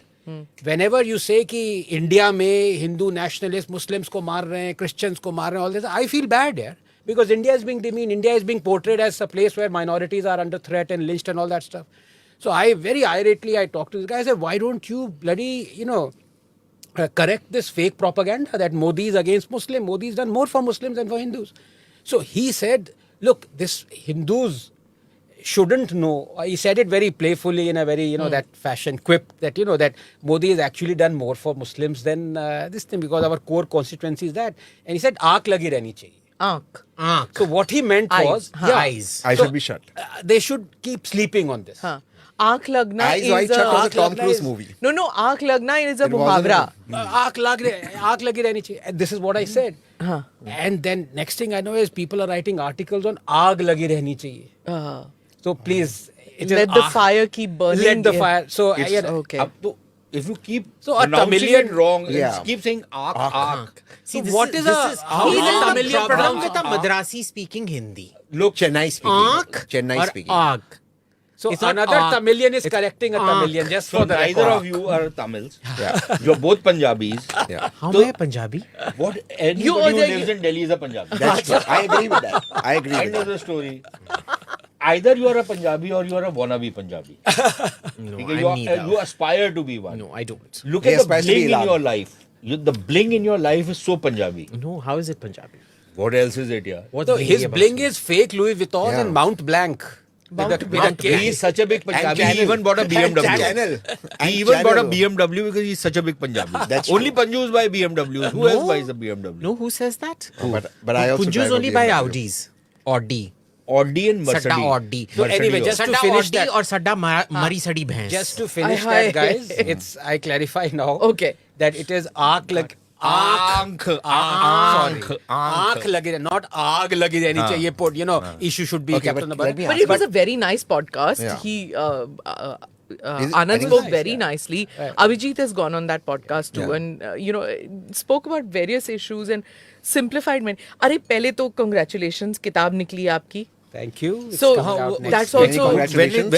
What was the release date? Today? No, next month. It's coming on. हाँ. We'll have a little launch for you in Pune and Mumbai. That I'll do. Thank you. But that's also आँख वाली topic. So फिर से Hindu. Should I speak in English or Hindi? I won't speak. In Tamil or English, I can. We'll speak Tamil, we'll put Speak subtitles. Speak Tamil. We'll put subtitles down. Or you can speak in Punjabi. Just don't ask 30 seconds more, मैंने 30 Punjabi seconds भी more, आती 30 है, seconds ऐसी- more. ऐसी गल नहीं Let's है. get to the Punjabi in the room, which is that ro khanna wali baat. You both love him. Sushant He and loves him. He was almost about You to have destroy his completely ripped him apart. He's looking for you actually. He's hunting Every for you. time the guy would come up with some clarification, he would go and dig up the archives and come up with counter Yeah, clarification. did you see his latest tweet on the Khalistan thing? Listen, but Smita, that is exactly the problem. This kind of equivocation which many of these guys do, that no, this is wrong, but this is also allowed. Would they allow this kind of stuff in their own countries against their people? They would never allow this kind of nonsense. Killing diplomats. Can you believe it? And America needs to crack down on this nonsense. Threatening diplomats, basically painting a target on their back. Yeah. And Making the details public. Again, this I was telling somebody, I said this is a modus operandi of the Pakistanis. They used to do it with the Americans in Pakistan when they would give the names and the pictures of the CIA and other American officials and paint a target on their back. True. This is exactly what the Khalistanis have done. And for the Americans and for the Brits and for the Canadians, and the Canadians are particularly, bad on this. Thank you so much. I don't know. They keep saying it's not acceptable, but clearly it is. But why is it dangerous? This is why what I is want. Very Khalistan, dangerous. why is Khalistan always portrayed as Indian Punjab when it's the Pakistanis asking it? Why can't they have some part of Pakistan? Because the and- Pakistanis are funding most of these guys. Right. And the thing is that the base was always made into Pakistan. True. To carry out their operations and carry out their activities. A lot of recruitment has taken place from inside Pakistan. Whenever the Jathas go out there for religious pilgrimages, there is invariably, there are the Pakistanis will incite them, they will call Khalistanis, there will be speeches organized by Khalistanis, there will be all kinds of other shenanigans which these guys do. And so the moment these guys start saying that actually Lahore is going to be our capital, right, they lose patronage, won't they? So you clearly. remember during the Kashmir insurgency, Sikhs were never attacked in Kashmir except that one massacre. That was Bill Clinton. Chitty Singhpura, Singhpura. and that was a tactical mistake. That Their strategy false flag was or something, to keep, God knows what. was to keep two insurgencies running at the same time, The Sikh insurgency and the Kashmir insurgency running at the same time. Now remember, in those days the Sikh community wasn't very rich. Right. They go off to Canada and America and things like that and make the lots of the money. And now they are telling like the Pakistan ki you do the fighting, we'll do the paying. Right. And Pakistan needs the money anyhow. Pakistan desperately needs the money. It's a hitman available on hire all the time. Exactly. Except it's a third grade hitman. Well, I mean, Why isn't the NSA or the government acting more tough? I mean, they haven't summoned the Canadian ambassador. They have summoned Why the hasn't ambassador. Rahul Gandhi said the anything American- about this? जिस दिन वो प्रधानमंत्री बनेगा उससे भी सवाल पूछेंगे. Why yeah, the yeah, Rahul you know, Gandhi said stop. मतलब ये नहीं, क्या- देखो, नहीं, Prime Minister गलत बात है. ये गलत है नहीं. Manish Tiwari talked about it, right? तो कांग्रेस का Oh, ही ना his वो. father was killed. And his father was killed, Yeah, professor. his So why can't father was Rahul Gandhi talk He about should it? and he has. When has he? He's spoken quite a bit. He He said hasn't. that he has. Not once. No, Manish Tiwari lost his father to And terrorism. Rahul lost so, his grandmother to Sikh. to Sikh. Yes, yeah. Which so is all why the more him not reason opening he his should, mouth he should is speak even up. more. And even now, the Gandhis are absolutely the ones who are the most popular amongst the national leaders in Punjab. Even more popular than the Prime Minister is the Gandhis. Or maybe that's why they're on the hit list or something like They that. are. So but you know, I just want to read out the tweet of this Rokhanna. He says, I know Ambassador Sandhu and respect him. When I bring up human rights issues, he always engages with civility, thoughtfulness, and candor.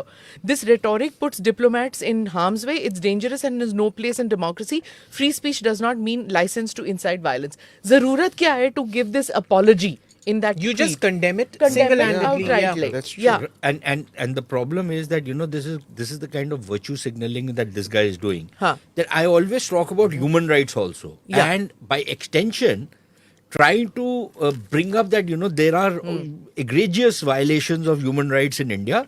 And it's not as though I'm turning a blind eye to it just because I organized the Modi this thing or I was one of the He leaders. needs a double dose of Abhijit. From Haan. So we need to unleash him once again. Once more. And you almost ended his career. Tell me something, wasn't he pleading with somebody? Yeah. He was. Let loose the dogs of war. Wasn't he pleading with somebody Bring out that the please gimp. ask this guy to keep बड़ा quiet डर or लगता something? है, you know, Yeah. that if this guy goes against So me, he's ever- asked a lot of people to ask me to shut up silently on the side, but whatever. He But did, it's no? not just him, right? I mean, there are a whole bunch of people who do this. When it comes to Khalistan, they are either so terrified that, they live in... You're actually eating samosa with chopsticks. Yeah, I love it.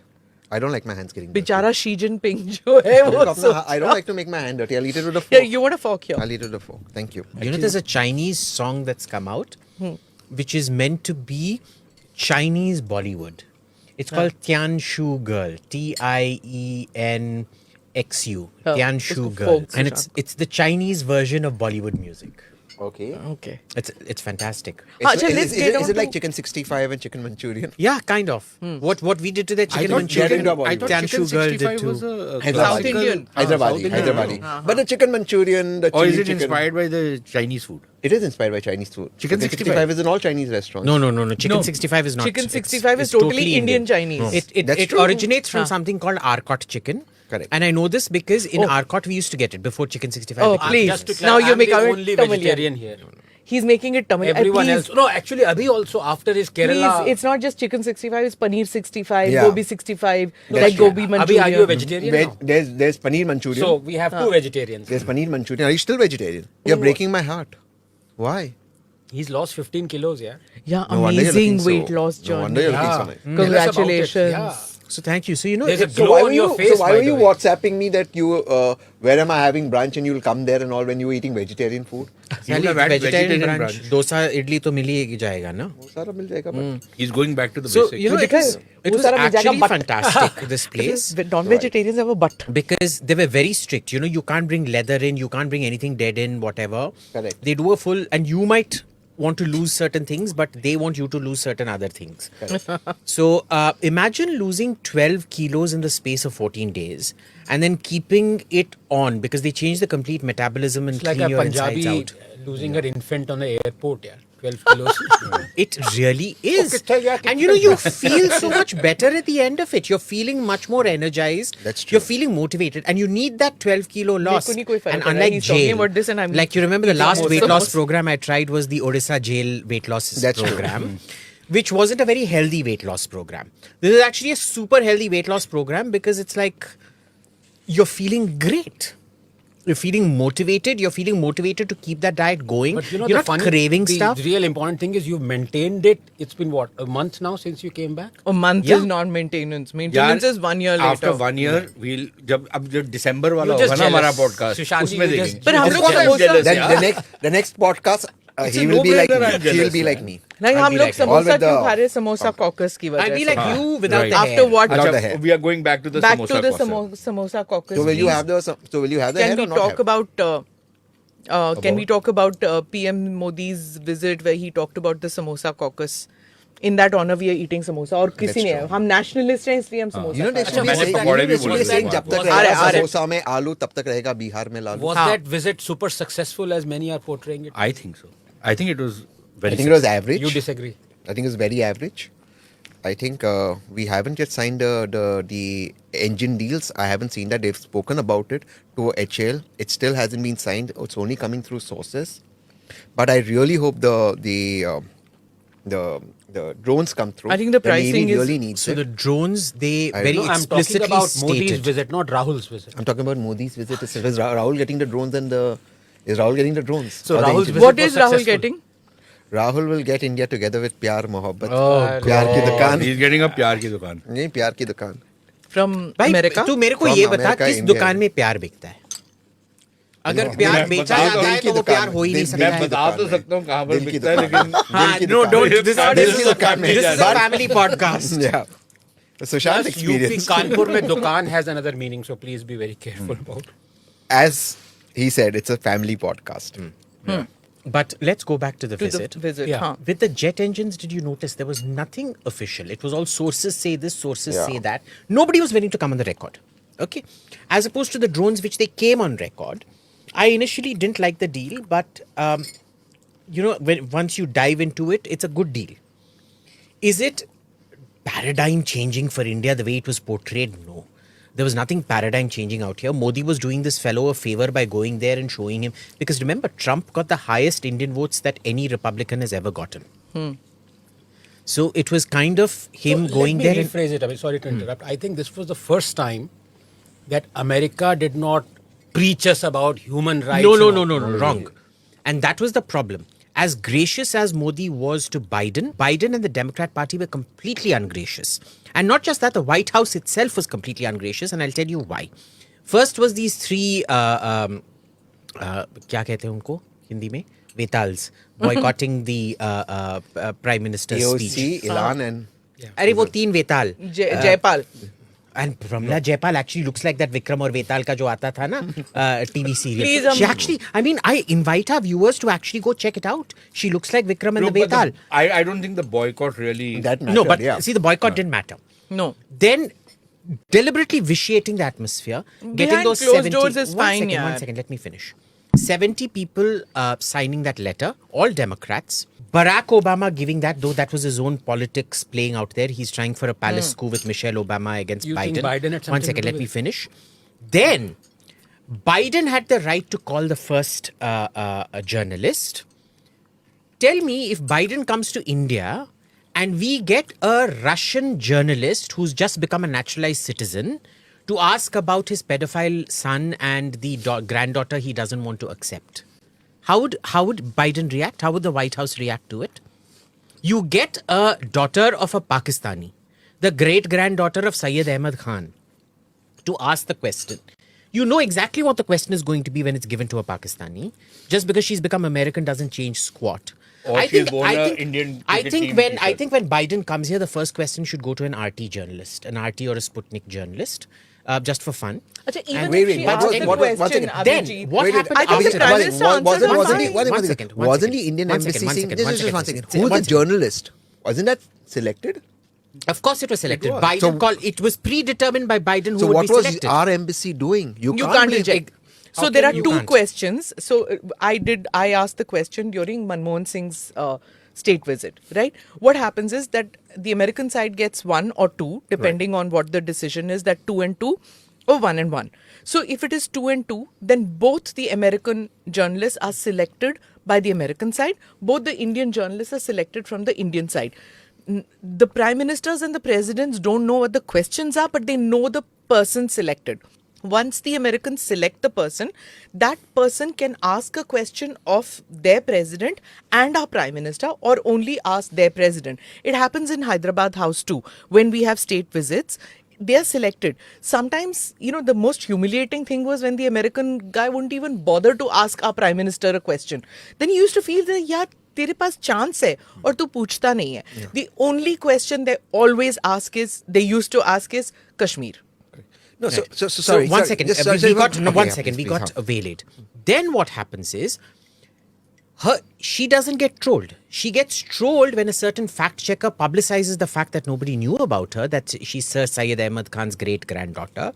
Then the trolling goes through the What- roof. supposing she was Then- Syed Ahmad Khan's great granddaughter, we should have all genuflected. Before Exactly. Well, I mean, as if What it's does that some, mean? as if it's some khandani And he wasn't a very inheritance. great man considering his ideology. He was a complete and- piece of trash, and but that's a his different bigotry. matter. So, But then he's what quite a happens bigot. is, Yeah, John exactly. Kirby, who's the spokesperson, comes and says, "Oh, we condemn this trolling."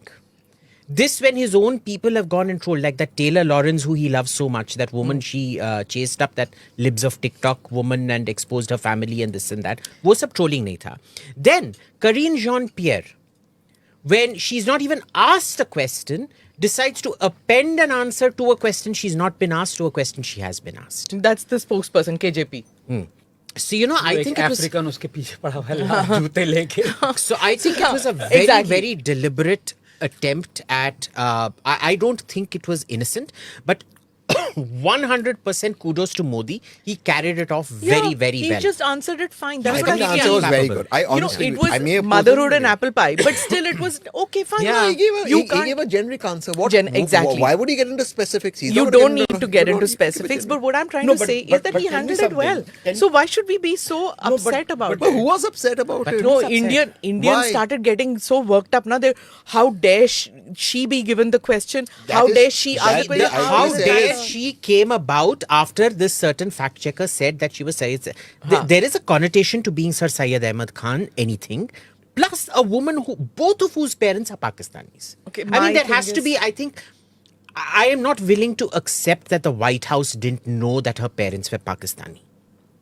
Of course they knew. Of course they knew. But tell me something. Okay. When the moment somebody asks you this kind of a question, rather than giving the kind of answer, I would have thought it might have been a good one to, counter question the person. I give me- said it there and then as well. Give me He did. He said that democracy, it's not seen as a democracy. We are a democracy. But look, that was all very well. That but was what I'm saying is given that, back.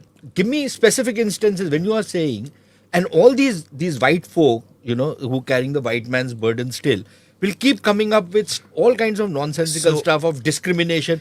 Please give me specific I instances just of felt that discrimination. that it was a successful visit, which just got tarred because of this one question. I don't got think the that back- one question and tarred it. Obama. I don't think that question and Obama. tarred it. I think it was a lot more. We just think turned it into victim But I mode. disagree with him on Obama being a palace coup. I think this is good cop, bad cop. I think the Americans always do it. I mean, you guys know better. But I don't think it's a palace coup. I think he did that. No. I didn't think they- Obama's trying to weaken. Obama and Michelle are course he trying to tried to weaken weaken Biden. They don't want Biden to come up. I'm presuming because he's a loser Kamala?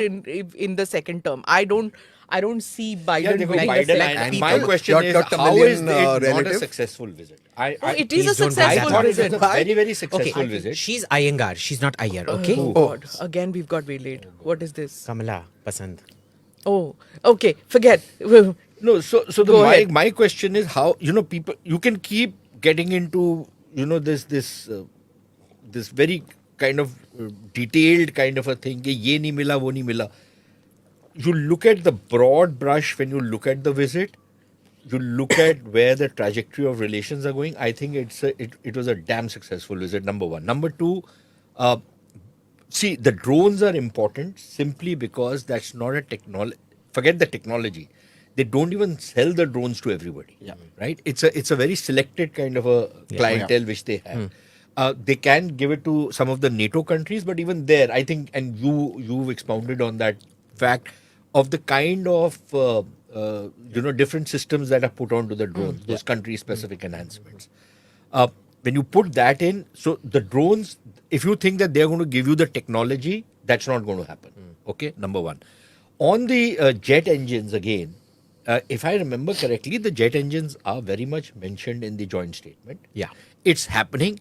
Some details of the actual contract probably need to be worked out. Now, 99% is in the details. Yeah, everything is always in the details. And I can tell you one thing, no matter what happens, nobody is going to give you 100% technology transfer. Have the Russians given us every technology transfer? We were meant to get it with the Sukhoi, mind you. The Saturn engines. Have they given it? No. That's not the... Let's talk about BrahMos, which we are supposed to be jointly manufacturing with the BrahMos, Russians. they did give us the rocket motor technology. We could not indigenize it. The fault lies with us. Look, one second. There are a lot of the stuff in the BrahMos is still Russian proprietary technology, but the motor they gave us. So they've given you something. They've not given you many other things. So India are making its own missiles on the BrahMos line. It is. That's not the point I'm trying to make to you. I'm saying that even the Russians have not given you 100% technology transfer. Okay, but we're not talking about transfer of technology 100%. I'm saying the drones are important, especially for the Navy, for the South Pacific. I think the jet engines are just as important. I'll tell you where simply because what is the thing that we would have wanted on the Khalistan issue? What is it like? Can I say something on economic? I think PM missed sure. on economic. Yeah. I think he should have taken up the PNW engines that have grounded GoAir and have grounded Indigo now, 42 airlines. We have given US a massive order. Again, these engines, these drones. PNW has lost the arbitration. I'm no spokesperson for GoAir, but people in India are gone jobless. The entire airlines is grounded. They have lost the arbitration in Singapore. I think GoAir, Indigo now 44. No, Indigo now 44 airlines are grounded. But listen, Lufthansa is grounded. Lufthansa they reacted. GoAir well. has its own issues. It should have taken Pratt and Whitney to arbitration. It did. Not. It won in Singapore. It did. It won in Singapore like Lufthansa. But uske baad kya hua? So they honored Lufthansa and they told GoAir, sorry you won, we can't do anything. No, because they won the arbitration fine. But what happened to the... Look, an arbitration is enforceable. It is. So they're not enforcing it. They are not enforcing it. Why? Because the government is not backing it. It has nothing to do with it has nothing to do with the government. They have gone back now. Now they've started. Now they've said this. We cannot pay interest on these airlines. Look, GoAir has problems all of its own, which have nothing to do with the engine. There are many problems of GoAir. I'm not an expert on the commercial sides of things. But the airlines are grounded. Even Indigo. The airlines, the aircraft can be grounded. All of that. But look, we are wading into a business dispute. Number one. Number two. And these are people. One second. Arbitration, when an arbitration award is given, the government has nothing to do with it when it's between two companies. No, I'm not talking like a socialist. I'm saying if you're buying so much from the US, arbitration it is our duty to help our business. In fact, I'm automatic. talking like an entrepreneur. It is our duty to help our businessmen. The Government is results of duty-bound to once an help them. arbitration comes, it is binding on governments to implement it. And yet, there's nothing you can do. PNW is not implementing it for an and Indian that is company up doing to it for GoAir Lufthansa. talk to the government to implement They've it. gone bankrupt. One second. Supposing you go to a court in India, right? It passes a judgment in your favor, right? And people stop. Nobody implements it, right? Okay. What happens? You have recourse to. You go back to the court, and you ask them to get the judgment implemented. Right. So I'll give you an example. What the Pakistanis did. There were certain arbitration clauses against them. The arbitration court then said, "Okay, fine, seize their." The buildings, their hotel, and all kinds of other properties had to be seized. Embassies. Really? All kinds of things, right? So that is how the arbitration thing actually starts working. Okay.